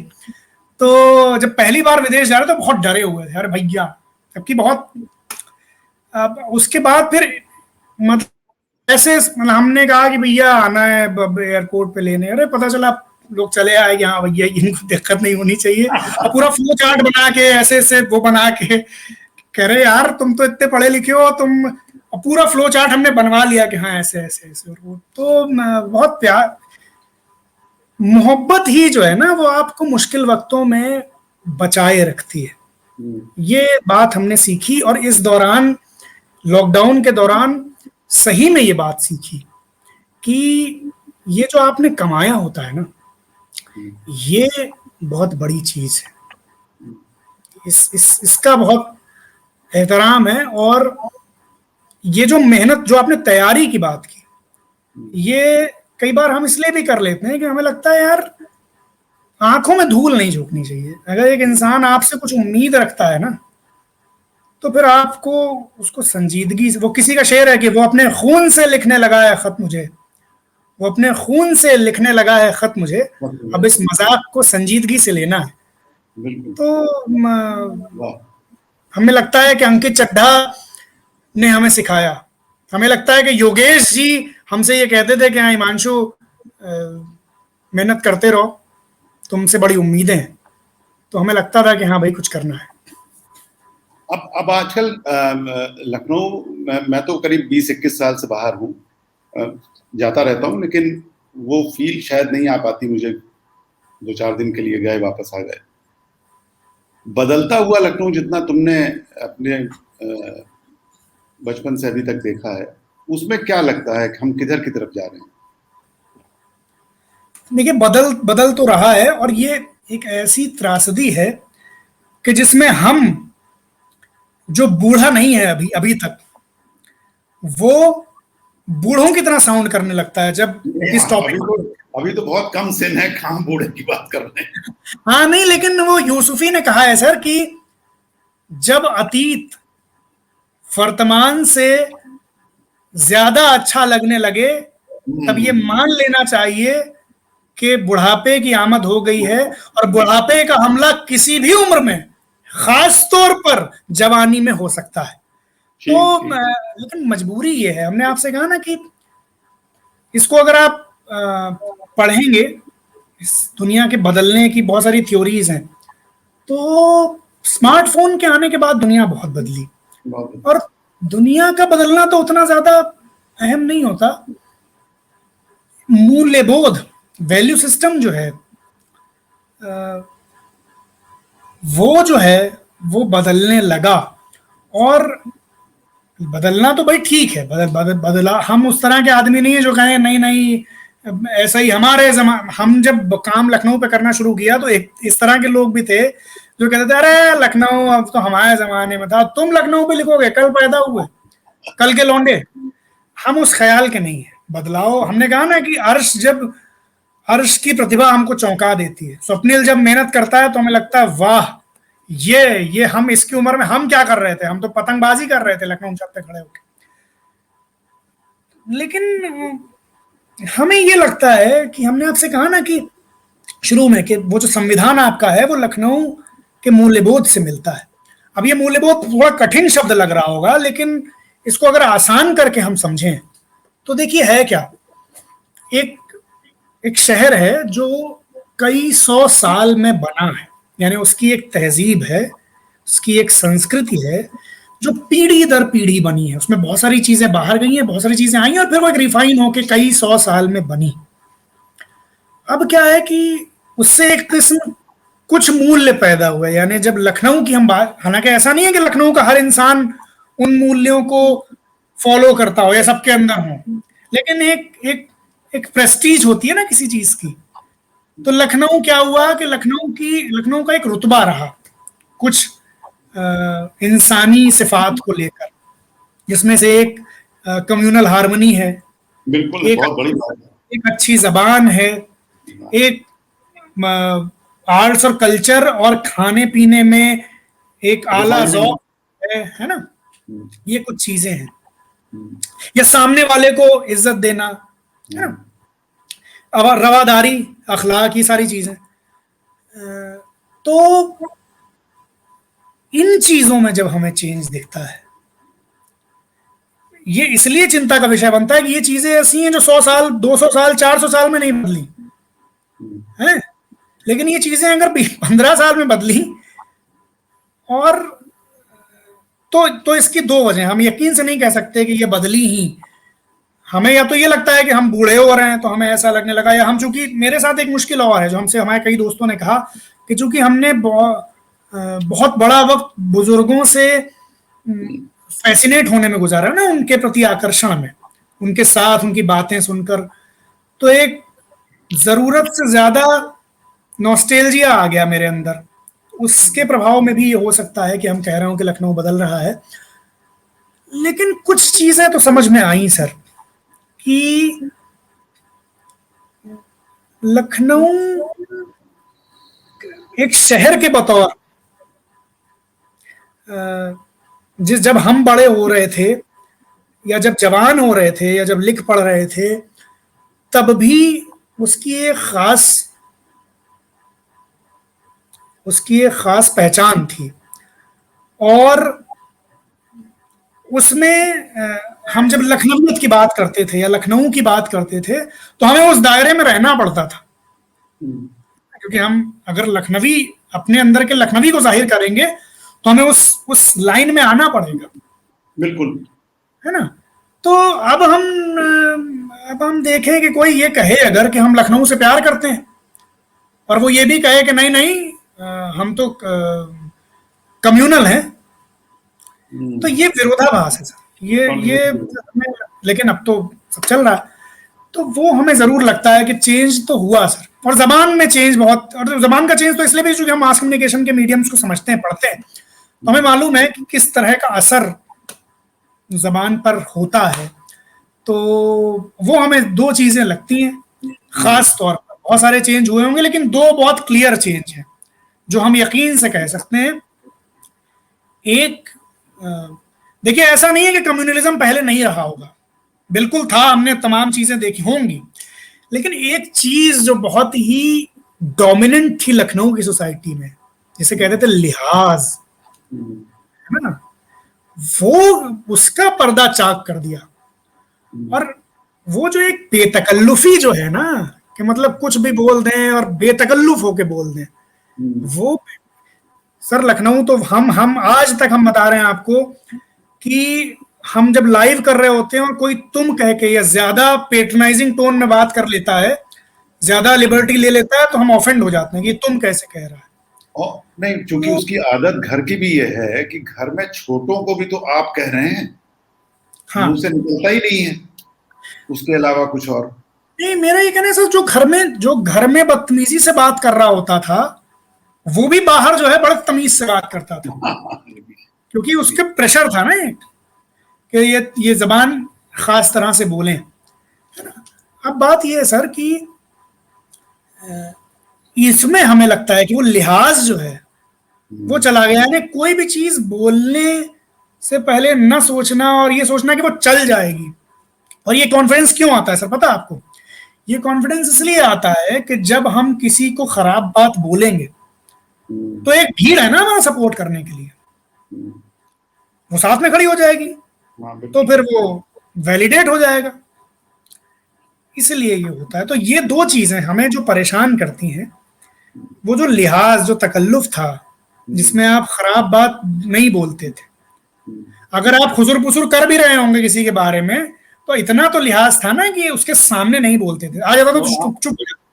आंख का पर्दा बिल्कुल आंख का। अब तो क्या है, वो 15 साल का लड़का जो है वो पता चले जितने ये बड़े हमने नाम गिनाए हैं इनमें से किसी को लिख देगा, अबे तुम्हें लखनऊ के बारे में क्या पता, तुम जो इतिहास पढ़ा रहे हो गलत इतिहास है। मैं तुम्हें अपने एक इंटरेस्टिंग बात बताऊं इसी से मिलती जुलती। मैं बहुत समय तक और अभी भी जहां रहता हूं या और शहरों में, जब किसी दवाई की दुकान पे, या अब तो पान नहीं खा रहा हूँ, जिस वक्त पान खा रहा था तो वहां पान वाले के यहाँ तो हर आदमी मुझे कोहनी से इधर उधर करके पीछे कर देता था, मेरा नंबर ही नहीं आता था। मैं अभी परेशान रहता हूँ इसको लेकर। लेकिन ये चीज अब मुझे पिछले कुछ समय से लखनऊ में भी एक्सपीरियंस सिमिलर होने लगा है, कोई बहुत फर्क नहीं रह गया। एक दिन अभी पीछे में जो शर्मा चाय वाला है लाल बाग में, उनकी दुकान पे गया तो बाहर की तरफ मेज लगा दी है और एक रस्सी टाइप की बांधी हुई है, वो प्लास्टिक की सुतली। मुझे बड़ा टाइम लग गया क्योंकि ना तो वो सुनने वाले थे, बाकी जो मेरे बाद में आते थे वो भी मुझे पीछे धक्का देते थे। ये खैर बदलाव है और ये जुड़ा हुआ है उस लिहाज की। वो लिहाज मतलब हम ये सोचते नहीं कि हमें बढ़ के हम इसमें बड़ी अपनी विजय मानते हैं कि हमने एक लाइन लिख दी और वो सामने वाला, अरे भाई क्या कर लिया, एक तुमने लाइन लिख दी, चलो वो भाई बुरा मान गया तो तुमने इसमें कौन सी विजय हासिल कर ली। तो वो लिहाज जो है वो थोड़ा। तो अब ये बताओ, जैसे ये किताब तो बहुत मेरे ख्याल से प्रचलित, पॉपुलर भी हो गई और 4 संस्करण भी हो गए, कुछ और लिखा जा रहा है या लिखने की सोच में है, पाइपलाइन में है? सर प्लान तो है, बल्कि कॉन्ट्रैक्ट साइन, मतलब लोग ये कहते हैं कि पब्लिशर नहीं छापते, पब्लिशर, मेरे साथ तो उलट मामला है। हमारे जो पब्लिशर हैं उन्होंने कॉन्ट्रैक्ट साइन कर रखा है, हमें एडवांस दे रखा है बहुत ज्यादा, और वो बेचारे हमसे पूछते ही नहीं है, हमसे कहते हैं हाँ सर लिखेंगे। तो एक प्लान तो है, लेकिन हम लोग के साथ क्या है ना सर, जो ये फुल टाइम परफॉर्मर्स होते हैं, इनका आधा दिमाग तो क्रिएटिव रहता है, आधा दिमाग वो किसी के शेर है ना कि तेरे ख्याल में, तेरे फिराक में गोया ख्याल मुफलिस का, तेरे फिराक में गोया ख्याल मुफलिस का, गई है फिक्र परेशान कहाँ कहाँ मेरी। तो यानी जो मुफलिस का, मुफलिस की जो फिक्र होती है वो इसी में लगी कहाँ से रोटी आएगी, गई है फिक्र परेशान कहाँ कहाँ मेरी। तो आधा दिमाग इस तरह रहता है कि कहाँ से पैसा आए, और इस दौर में तो ज्यादा है। तो हम बहुत ही व्यवस्थित होकर, क्योंकि जब परफॉर्मेंस चल रही होती है तब भी टाइम नहीं रहता है कि एक यकजा होकर लिख पाए, और जब नहीं चल रही है परफॉर्मेंस तो हमें इस पर है कि भाई अब चूंकि परफॉर्मेंस बंद है, तो जब खुलेंगे तो उससे पहले हम कम से कम कुछ नई स्क्रिप्ट तैयार कर लें। उस वजह से किताब, क्योंकि किताब बिकती हैं, किताब आपको पहुंचाती भी हैं बहुत बहुत लोगों तक, लेकिन उस तरह से उतनी आमदनी नहीं होती। अच्छा, ये किस्सा किस्सा लखनऊ हुआ, तो जैसे आपको पता है सुधीर मिश्रा जी जो हैं एनबीटी के संपादक, ये किताब तो एनबीटी में हफ्तावार कॉलम आता था लखनऊ, उसमें छपी और वो कॉलम इकट्ठा हो गए। तो बाद में जब किताब आई तो हमने उसमें, ऐसा नहीं है कि पूरा ये वर्बेटिम वही कॉलम है, उस पर बाद में काम किया गया, लेकिन इनका जो मेजर हिस्सा है वो उस कॉलम में है। तो उसके लिए एनबीटी का भी शुक्रिया कि उन्होंने, मनीष जी ने और सुधीर जी ने लिखवा लिया हमसे किस्से। तो सर थोड़ा समय का रहता है, लेकिन सुरेंद्र मोहन पाठक जी ने हमसे एक बात कही थी, वो जो जासूसी उपन्यासकार हैं बहुत बड़े, उन्होंने कहा हिंदी जो, जिसको आप मेन स्ट्रीम कहते हैं, जिसको साहित्य कहते हैं, उनकी दिक्कत क्या होती है उन लेखकों की, वो एक किताब लिखते हैं फिर वो 5 साल उसकी खुमारी में डूबे रहते हैं, किस्सा किस्सा लखनऊ आ गई, 4 संस्करण हो गए, इतनी बिक गई, वाह वाह वाह वाह वाह, इसी में सेलिब्रेशन में रहते हैं। और जो हम जैसे लोग होते हैं, ये जिनको लिख के पैसा कमाना है, वो जिस दिन नॉवेल खत्म करते हैं सुधीर सीरीज की, तो अगले दिन विमल सीरीज की नॉवेल शुरू कर देते हैं।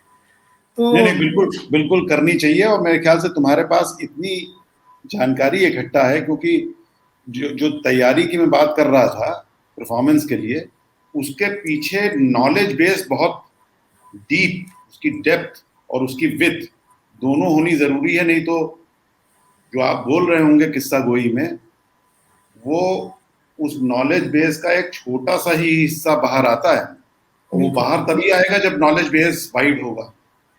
तो वो इसलिए नहीं सर कि चूंकि परफॉर्मेंस को लेके हमें थोड़ा वो रहा, तो हमने उसकी भरपाई कैसे की, हमने जो हम स्क्रिप्ट सुनाते हैं, मेरी खास बात जो हमने कोशिश की लाने की, वो ये कि जो भी स्क्रिप्ट हम सुनाते हैं वो खुद लिखते हैं और उसके पीछे रिसर्च करते हैं। यानी काकोरी एक्शन 1925 जो है, आप हमसे मामूली बारीक से बारीक बात पूछ लीजिए, हम आपको बिल्कुल गूगल में वो चीज देर में निकलेगी, और हम पहले बता सकते हैं। ये घमंड नहीं है, ये वो कॉन्फिडेंस है जो हमने मेहनत करके अर्जित किया है, तो वो तैयारी से। तो ये हमें लगता है कि जब हम सुना रहे हो, भले ही वो स्क्रिप्ट में नहीं होती वो चीजें, लेकिन हमें ये लगता है कि जब हम उसमें डूबते हैं तो कहानी से एक कनेक्ट बनता है। और जब देखिए, जादू का और कहानी का एक ही सिद्धांत है, जादू उसी को होता हुआ दिखाई देगा या वही कर पाएगा जो ये मानेगा कि हाँ जादू होता है। कहानी में तासीर तभी पैदा होगी जब आप कन्विक्शन, अकीदे से कहानी सुना रहे हो। मेरे साथ या तो आप परफॉर्मर बहुत बड़े एक्टर जो होते हैं, अब वो गुंडे का रोल, डाकू का रोल करते हैं, तो डाकू थोड़े हो जाते हैं, वो तो एक्टर होते हैं। लेकिन उतने बड़े तो हम परफॉर्मर भी नहीं है, तो हमें लगता है कि कनेक्शन बनाना जरूरी होता है। तो जब हम डूबते हैं ना उन किरदारों में, तो फिर हमें लगता है कि जब हम सुनाते हैं बिस्मिल का किस्सा, तो हमें लगता है कि वो इमोशन मेरे चेहरे पर आता है, और इसी से थोड़ा बहुत, वरना सर परफॉर्मर तो बहुत, हम तो कुछ नहीं, हम सही बता रहे हैं, हमें अपने आप को लेके कोई गलतफहमी नहीं है, हम बिल्कुल एग्जैक्ट जानते हैं, माय मॉडेस्टी है, मैं नहीं मानता इस बात को, हम बिल्कुल एग्जैक्ट जानते हैं कि हम कहाँ पर स्टैंड करते हैं परफॉर्मेंस में। यानी अगर आप हमसे, अगर कोई ये भी कहे कि नहीं बिल्कुल ही बेकार हो, बिल्कुल पका दिया, वो भी नहीं मानते, लेकिन हाँ हम जानते हैं कि वो लखनऊ की मॉडेस्टी है जो तुम कह रहे हो। और लखनऊ के ऊपर किस्सा गोई, दास्तान गोई करने वालों में आपका जो मुकाम है, वो वो मीडियोकर नहीं हो सकता, वो बहुत बहुत अच्छा और ऊंचा है, और अभी और बुलंदियों पे जाएगा, ये मुझे मेरा पूरा विश्वास है, क्योंकि अभी तुम्हारे पास समय है, मेहनत कर ही रहे हैं, और नॉलेज बेस और जिन लोगों की शागिर्दी तुम्हें मिली है, जिन लोगों के साथ आपने सोहबत करी है, वो तो जायंट्स हैं। और अभी पीछे बात करते हुए ये भी पता लगा कि बहुत ही जल्द आपका निकाह होने वाला है, शादी होने जी वाली है, तो जी उसके लिए पूरे लखनऊ कनेक्शन वर्ल्ड वाइड की तरफ से, और मेरे ख्याल से पूरे लखनऊ की तरफ से सबको जिनको पता लगेगा वो आपको बहुत मुबारकबाद दे रहे होंगे। और मैं अगली बार लखनऊ आऊँगा तो मुलाकात करूँगा आप दोनों जने से। बिल्कुल बिल्कुल बिल्कुल सर, और आपसे मिलने का बहुत इश्तियाक है। और ये जितने लोग भी सुन रहे हैं, देखिए ये ग्रुप तो बहुत सारे बनते हैं, लेकिन ये इतना चला क्यों? मतलब जब शुरू शुरू में हमें याद है, जब ये बना, तो मतलब आप ये समझ लीजिए कि हर तरफ इसकी चर्चा होती थी, और कितनी सारी चीज। हम एक चीज और बताना भूल गए सर, हाँ ये ग्रुप को लोग बहुत तरह से यूज करते होंगे, हम तो उतना एक्टिव भी नहीं रहते, जो कि नोटिफिकेशन बहुत आते हैं तो थोड़ा बहुत हो जाता है तो। लेकिन हमने क्या किया, हमने कितनी सारी चीजें, हम हफ्ते में एक बार जाते हैं, रिविजिट करके चले आते हैं। शुरू में तो बहुत, जब बना था तो बहुत घूमते रहते थे, ढूंढते रहते थे, कमेंट्स तक सब पढ़ डालते थे। क्योंकि सर हमने कैसे सीखा? हमने या तो पढ़ के सीखा। ये जो मेरे पीछे, ये अगर आपको ये दिखे, तो इसमें ये पूरी दो जो जो खाने हैं, ये पूरे लखनऊ की किताबें हैं। और क्या तो किताबों से सीखा या बुजुर्गों से सीखा। मेरा फर्स्ट एक्सपीरियंस तो बहुत लिमिटेड था ना, तो अब हम उस ग्रुप में चले जाते हैं, उसमें ऐसी ऐसी चीजें मिल जाती हैं कि हमें लगता है कि यार किताबों में तो ये चीजें मिलेंगी ही नहीं, ये तो ऐसे ही, क्योंकि वो भाई इतने सारे लोगों ने अपनी कलेक्टिव नॉलेज को शेयर किया है। बिल्कुल। तो हो सकता है कि वो लोग लेखक ना हो, लेकिन उनके पास एक एक्सपीरियंस है, कोई याद है, कोई चीज है। तो इतनी चीजें हमने उससे सीखी। बल्कि आपको एक पर्सनल चीज बताते हैं जो आपको नहीं पता है। शुरू में जब वो ग्रुप बना, और शुरू शुरू में ऐसी चीजें बहुत आती थी कि किसने किसने ये किया है, और किसको किसको ये याद है, और किसको किसको, तो थोड़े टाइम के बाद वो थोड़ा इरिटेट होना भी उससे शुरू हो गया मामला। लेकिन भी हो गया उस बहाने से आप समझिए कि इतने सारे लफ्ज जो हमने सुने थे और जो अब नहीं सुनाई देते, वो इतने सारे इलाकों के पुराने नाम, इतने सारे सिनेमा हॉल, इतने सारे रेस्टोरेंट, तो हमें लगा कि इन चीजों को क्यों ना इनका कलेक्शन कर दिया जाए, इनको लिख लिया जाए। लेकिन वो इतना ज्यादा हो गया सर कि हमें लगा कि इसके लिए कई लोग चाहिए होंगे। और ये ख्याल तो बार बार मेरे जहन में आता रहता है कि किसी वक्त हम लखनऊ कनेक्शन वर्ल्ड वाइड खोलकर बैठे और उसमें जितनी काम की चीज है उसके नोट्स ले लें, मतलब उनका प्रिंट आउट, क्योंकि उसमें देखिए वो एक समंदर बन गया अब। उसमें मतलब गैर जरूरी चीजें भी बहुत, गैर जरूरी उस लिहाज से कि जो हमारे लिए गैर जरूरी हो लिखते वक्त, लेकिन उसी समंदर में ऐसा खजाना छपा है, ऐसे मोती हैं कि कोई अगर मेहनत करके उनको निकाल ले तो एक ऐसी किताब बने। मेरी एक शिकायत है लखनऊ पर लिखी गई किताबों से, जिसमें हम अपनी किताब को भी शामिल करते हैं, यानी मेरी खुद की आलोचना है वो किस्सा किस्सा लखनऊआ की, कि लखनऊ पर पिछले कई सालों से जो लिखा जा रहा है वो उसमें किसी, जिसको हम रिसर्च की जबान में कहते हैं, किसी नवीन सत्य का उद्घाटन नहीं हो रहा। यानी किताबों से किताबें और वही पुरानी पुरानी चीजें, मतलब वही वही जुमले। हमने किस्सा किस्सा लखनऊ में वही किया है, मतलब वो किताब इससे बरी नहीं है। उसकी भी कमी यही है कि उसमें कोई नई चीज नहीं, मतलब जिसको नहीं पता है उसको तो नई चीज मिल सकती है, लेकिन हम ये कह रहे हैं कोई ऐसी चीज कि जो पहले नॉलेज, जो लखनऊ की जो नॉलेज है, जो नॉलेज बेस है, उसमें एग्जिस्ट ना करती हो, जो एक नया इजाफा करे उसमें, ऐसी कोई चीज किस्सा किस्सा लखनऊ में भी नहीं है। ये मेरी शिकायत है लखनऊ पे जितनी किताब, वो एक ही तरह की चीजें, एक ही एंगल से एक ही बातें बार बार बार बार। तो हमें ये लगता है कि अगर लखनऊ कनेक्शन वर्ल्ड वाइड को कोई जियाला मेहनत के साथ अगर बैठ के टाइम देकर खंगाल पाए, तो उसमें ऐसा खजाना छिपा है। क्योंकि सर देखिए, ग्रुप क्या है, हम आपको एक और बताते हैं किताब की अहमियत क्या है। ग्रुप तो ऐसा है सर कि 36,000 या 1 लाख लोग जुड़ गए उस ग्रुप में, तमाम पोस्ट हो गई, तमाम कमेंट हो गए, 1,000 लाइक आ गए, वाह वाह हो गई, सब हो गया। एक दिन जुकरबर्ग जो है वो एक आया कि अच्छा आज से दुकान बंद, या भारत सरकार कहे फेसबुक गायब, तो सब गायब, वो सारी नॉलेज गायब। अगर वो किताब छप गई, तो किताब हम कहते हैं कि 200 किताबें भी छपी और वो 200 किताबें मान लो किसी ने नहीं खरीदी, लाइब्रेरीज में ही चली गई, तो किसी लाइब्रेरी में किसी के पास तो वो एक किताब कहीं मिल जाएगी। हाँ, वो हिस्ट्री, रिकॉर्डेड हिस्ट्री रहेगी। एक तुम्हें इंटरेस्टिंग चीज बताता हूँ। अपने यहाँ कुछ लोग उस ग्रुप में ऐसे हैं, इस ग्रुप में ऐसे हैं जिन्होंने इस ग्रुप में लिखा और उसके बाद अब वही चीजें अच्छे अखबारों में छप रही हैं। टीएन सिन्हा जी, जैसे टीएन सिन्हा जी हैं, टीएन सिन्हा बहुत बढ़िया लिखते हैं, और वो इस बार आए थे तो मिले थे हमसे, शीरोज कैफे में हम उनसे मिले, और वो अपना भेजते हैं हर बार, क्योंकि वो जानते हैं कि हम ग्रुप में उस तरह से एक्टिव नहीं रहते। लेकिन क्या जबान है उनकी, मतलब उनको पढ़ के मजा आता है, लगता है कि तो टीएन सिन्हा ही एक उसमें कोशिश कर रहे हैं कि जो उसमें अच्छा लिखने वाले 10, 15, 20 लोग हैं, उनकी लिखी हुई लखनऊ के ऊपर जो टुकड़े हैं उनका संकलन करके एक किताब बनाने की कोशिश कर रहे हैं। बहुत बढ़िया, बहुत बढ़िया।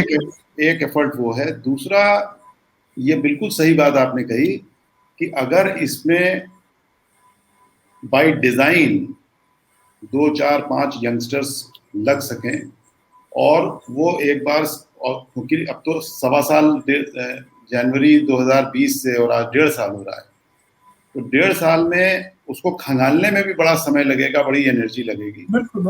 लेकिन अगर छान करके कोई जना निकाल सके उसमें से, तो वो एक काफी यूनिक कंपाइलेशन बन सकता है। हो सकता है आगे चल करके कोई करे। मैं तो हमें लगता है कि हम ही निकालेंगे, हम ही को निकालना पड़ेगा। बहुत बढ़िया। नहीं, उसके अलावा मैं आपसे एक और गुजारिश करूंगा जी कि इस ग्रुप में आप और थोड़ा सा एक्टिव हुई है। ये खाली हफ्ते में एक बार आकर के टुन टुन टुन टुन सारी नोटिफिकेशन, उससे काम नहीं चलेगा। थोड़ा और एक्टिव हुई है, और उस वजह से भी क्योंकि इसमें इस ग्रुप के सही मायनों में आप जैसा व्यक्ति एक एम्बेसडर है। आप जो हैं लखनऊ के एम्बेसडर की तरह से हैं, जो कहीं भी जाते हैं तो लखनऊ के बारे में आप जिस तरह से बात करेंगे, हिस्ट्री के बारे में, उसकी कल्चर के बारे में, तो आपकी पोजीशन एम्बेसडोरियल है। और इस ग्रुप के लिए भी थोड़ा तुम्हारा, आप पे ज़्यादा इन्वॉल्वमेंट होगा, तो वो सबके लिए बड़ा फ़ायदेमंद होगा, ग्रुप के लिए, मेंबरान्स के लिए, बाहर के लोगों के लिए, सबके लिए। तो मेरी गुजारिश है थोड़ा सा। बिल्कुल हम एक्टिव तो हैं ही हैं, लेकिन अब ज़्यादा एक्टिव हो जाएंगे।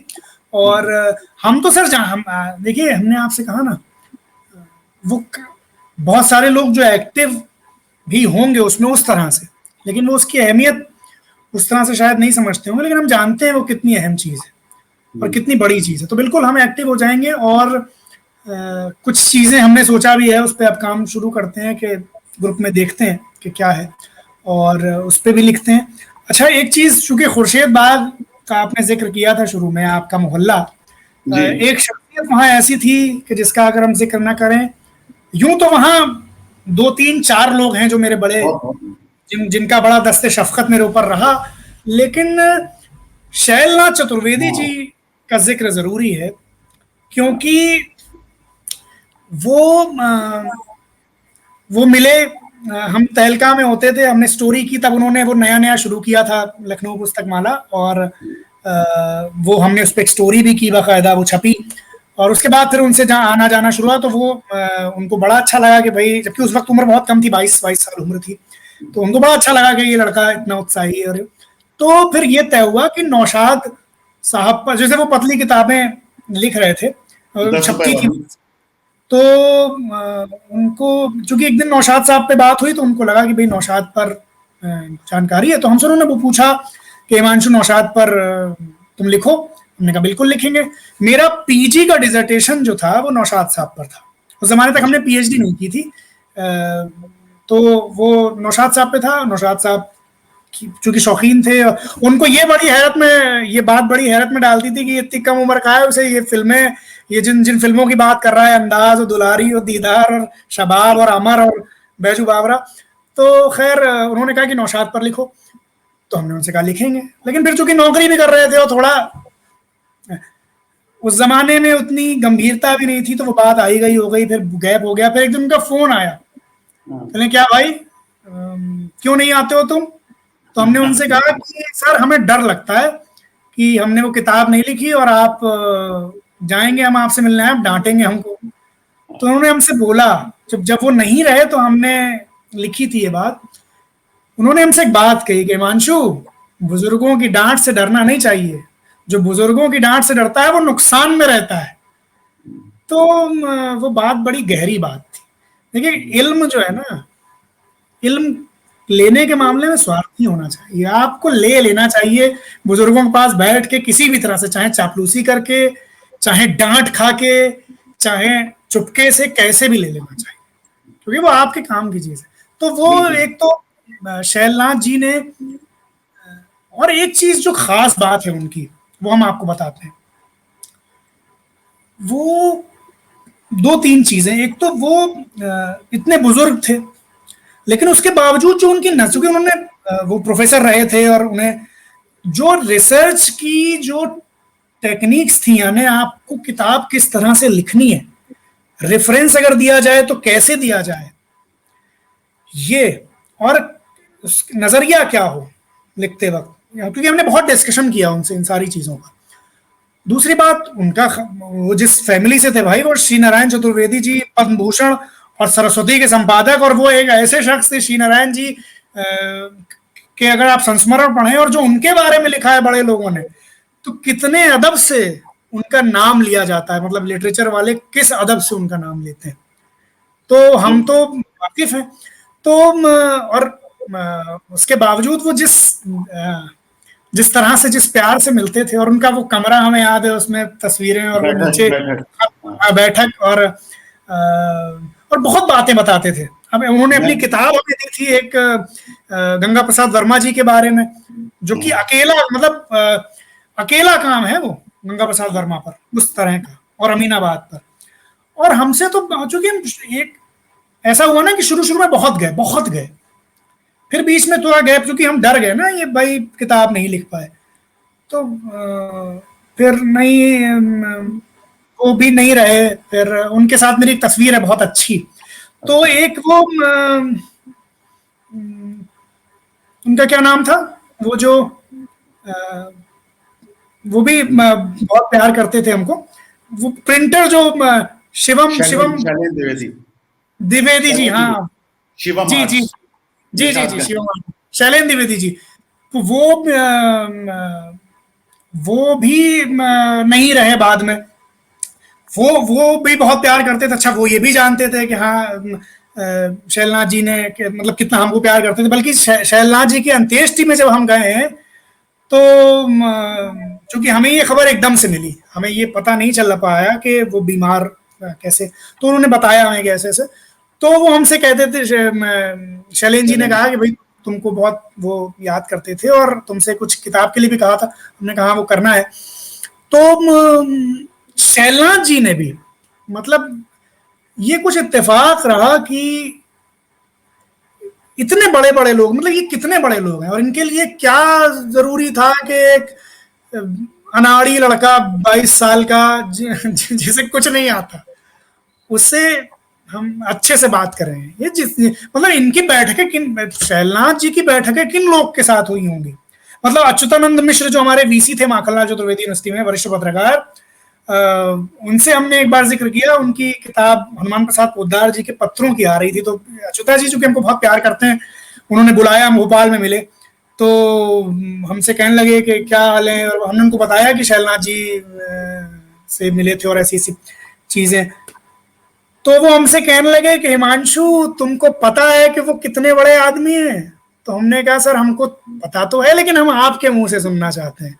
और फिर जो अच्युता जी ने जो शैलनाथ जी और श्री नारायण चतुर्वेदी जी के बारे में जब बोलना शुरू किया है, तो अब हमें अब ये लगता है कि यार इस मामले में हम कितने खुशकिस्मत थे कि इतने बड़े लोग और कितना प्यार हमको किया है। तो हमें शैलनाथ जी की याद खुर्शीद बाग से आई। मुद्रा जी भी वहीं रहते थे। मुद्रा राक्षस साहब का घर थोड़ा बिल्कुल आगे। दुर्विजय, हाँ बिल्कुल वहीं कोने में घर है वो उधर वाला, और बहुत गए हम वहां भी। और मुद्रा जी से भी बहुत अच्छी यादें हैं। 21 जून को मुद्रा उनकी राक्षस जी पुण्यतिथि। ने एक बार मैं एक क्रिएटिव राइटिंग कॉन्टेस्ट में पार्टिसिपेट कर रहा था, उसमें वो जज थे, तो मुझे उनके हाथ से भी कुछ पुरस्कार मिलने का, एक बहुत पुराने ज़माने की बात है, वो मिला था। और खुर्शीद बाग में पंडित श्री नारायण चतुर्वेदी जी की जिस बैठक की आप बात कर रहे हैं, उसमें मैं छोटा था और उस वक्त उनके घर जाना होता था। कई बच्चे जाते थे, कभी कभी उनके यहाँ टेलीफोन था। टेलीफोन उस वक्त शायद पूरे खुर्शीद बाग में 2 या 3 मकानों में रहा होगा। तो वो टेलीफोन बड़ा फैसिनेट करता था हम लोगों को। तो ये श्री नारायण चतुर्वेदी जी की बात कर रहा हूँ जी।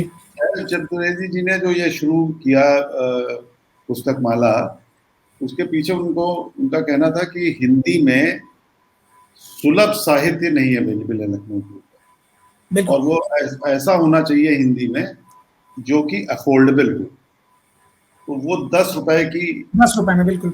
हमने तो लिखा, डिटेल में स्टोरी की थी, तो बहुत देर तक बात की थी उनके इस मिशन के बारे में और तमाम चीजों के बारे में। तो बहुत उन्होंने खुल के बताया था कि वो क्या उनका मिशन था। और योगेश जी ने तो हमसे वो कहते थे कि योगेश जी तुम्हारी बड़ी तारीफ करते हैं। तो इस तरह से तो योगेश जी भी हमको कहते थे कि भाई देखो। तो वो किताब हम नहीं लिख पाए, इसका हमें बड़ा अफसोस है। नौशाद साहब पर एक पतली किताब उसी सीरीज में, वो हमें लगता है कि ये कर्ज है मेरे ऊपर। तो तुम्हें आपको अब करनी चाहिए, अब कर लेनी चाहिए। बिल्कुल करेंगे, क्योंकि वो हमें उनकी बात याद आती है कि बुजुर्गों की डांट।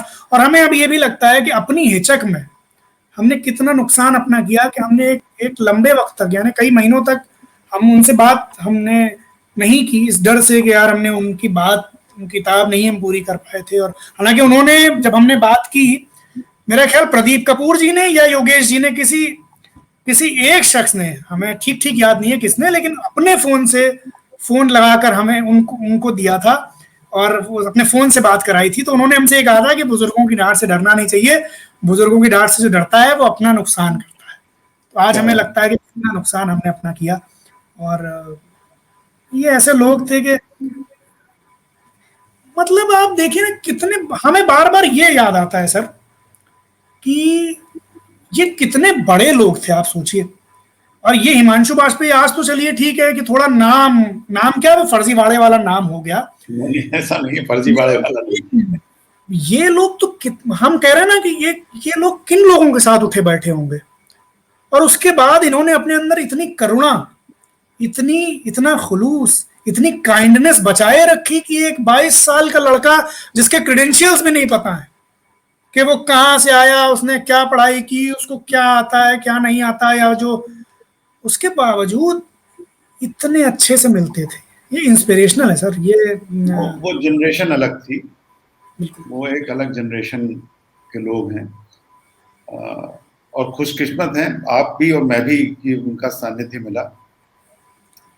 और हिमांशु, आपकी शादी के लिए एक बार फिर से बहुत बहुत शुभकामनाएं। मुझे बार बार याद आ रहा है ये जैसे आपने बताया है। और शादी के बाद लखनऊ में मुलाकात होगी, और ये बात पूरी तरह से इतनी लंबी बातचीत हो सकती है कि ये मैं ख़त्म नहीं मान रहा हूँ, लेकिन इसको फिर से एक बार जारी रखा जाएगा आगे के किसी इतवार में। और अभी बहुत मजा आया। और एक चीज है सर कि मैंने अभी अपना YouTube चैनल बनाया है, हिमांशु बाजपेयी ऑफिशियल। तो आप ग्रुप के लोगों से हम तो ये आग्रह, ये इल्तिमास कर ही रहे हैं कि वो जुड़े, क्योंकि लखनऊ की चीजें भी ज्यादा आएंगी वहाँ। और आप भी एक बार ये आग्रह कर दें कि भाई वो चैनल वहाँ जुड़ जाएं लोग, तो कुछ लखनऊ की चीजें वहाँ मिलती रहेंगी और हमें भी अच्छा लगेगा कि हाँ अपने लोग वहाँ जुड़े हुए हैं। तो हिमांशु बाजपेयी ऑफिशियल मैंने तो सब्सक्राइब किया हुआ है, क्योंकि मैं जाकर के देखता हूँ। वाह। और मैं अपने सारे और साथियों से और लखनऊ कनेक्शन वर्ल्ड वाइड के मेंबर्स से ये कहूंगा कि वो जरूर उसको टाइप करें, क्योंकि वहां से नोटिफिकेशन आ जाता है जब आप कोई नई चीज डालते हैं उस पर। तो उसका एक बार नाम बता दीजिए फिर से, जिससे। हिमांशु बाजपेयी ऑफिशियल, ये मेरा चैनल है। हिमांशु बाजपेयी ऑफिशियल ये चैनल है। हमारे अपने लखनऊ का चैनल मानता हूं मैं उसे, क्योंकि वो सारी बातचीत हमारे ही अपने लोगों की है। और उसका सबसे अच्छा ये है कि उसको सब्सक्राइब करने के बाद एक वो नोटिफिकेशन भेज देता है नई चीज के ऊपर, बिल्कुल बिल्कुल। तो तुरंत तुरंत देखने को मिल जाता है। तो बड़ा मजा आया, और इस बातचीत अरे को बहुत आगे शुक्रिया, बहुत जारी शुक्रिया। रखेंगे। बहुत हिम्मत बढ़ जाती है। आप, हमने कहा ना कि मेरे हमारी तो जो भी हमने पाया जिंदगी में, वो बस हमारे सीनियर बहुत अच्छे रहे, हमने उसी से पाया। तो उसी उसी सिलसिले की एक कड़ी आप है, जो हमने पूरा सिलसिला बयान किया, योगेश रवीन से लेकर रोशन तकी, यानी अशफाक साहब, मुद्रा जी, शैलना चतुर्वेदी जी, रवि भट्ट साहब, सुधीर मिश्रा, इन सब इसी सिलसिले की एक कड़ी आप है कि इतना हिम्मत बढ़ा देते हैं कि हमें लगता है कि हाँ, कुछ करना चाहिए जिंदगी में। नहीं नहीं, बहुत कुछ होगा, अभी बहुत कुछ आगे होगा। और मैं अगली बार लखनऊ आता हूँ तो एक साथ में बैठकी भी करी जाएगी सबके साथ, और लुकिंग फॉरवर्ड टू दैट। अभी यहीं पर बंद करते हैं इसको। शुक्रिया बहुत सर। मजा आया, बहुत मजा आया। शुक्रिया, थैंक यू, शुक्रिया। बहुत शुक्रिया।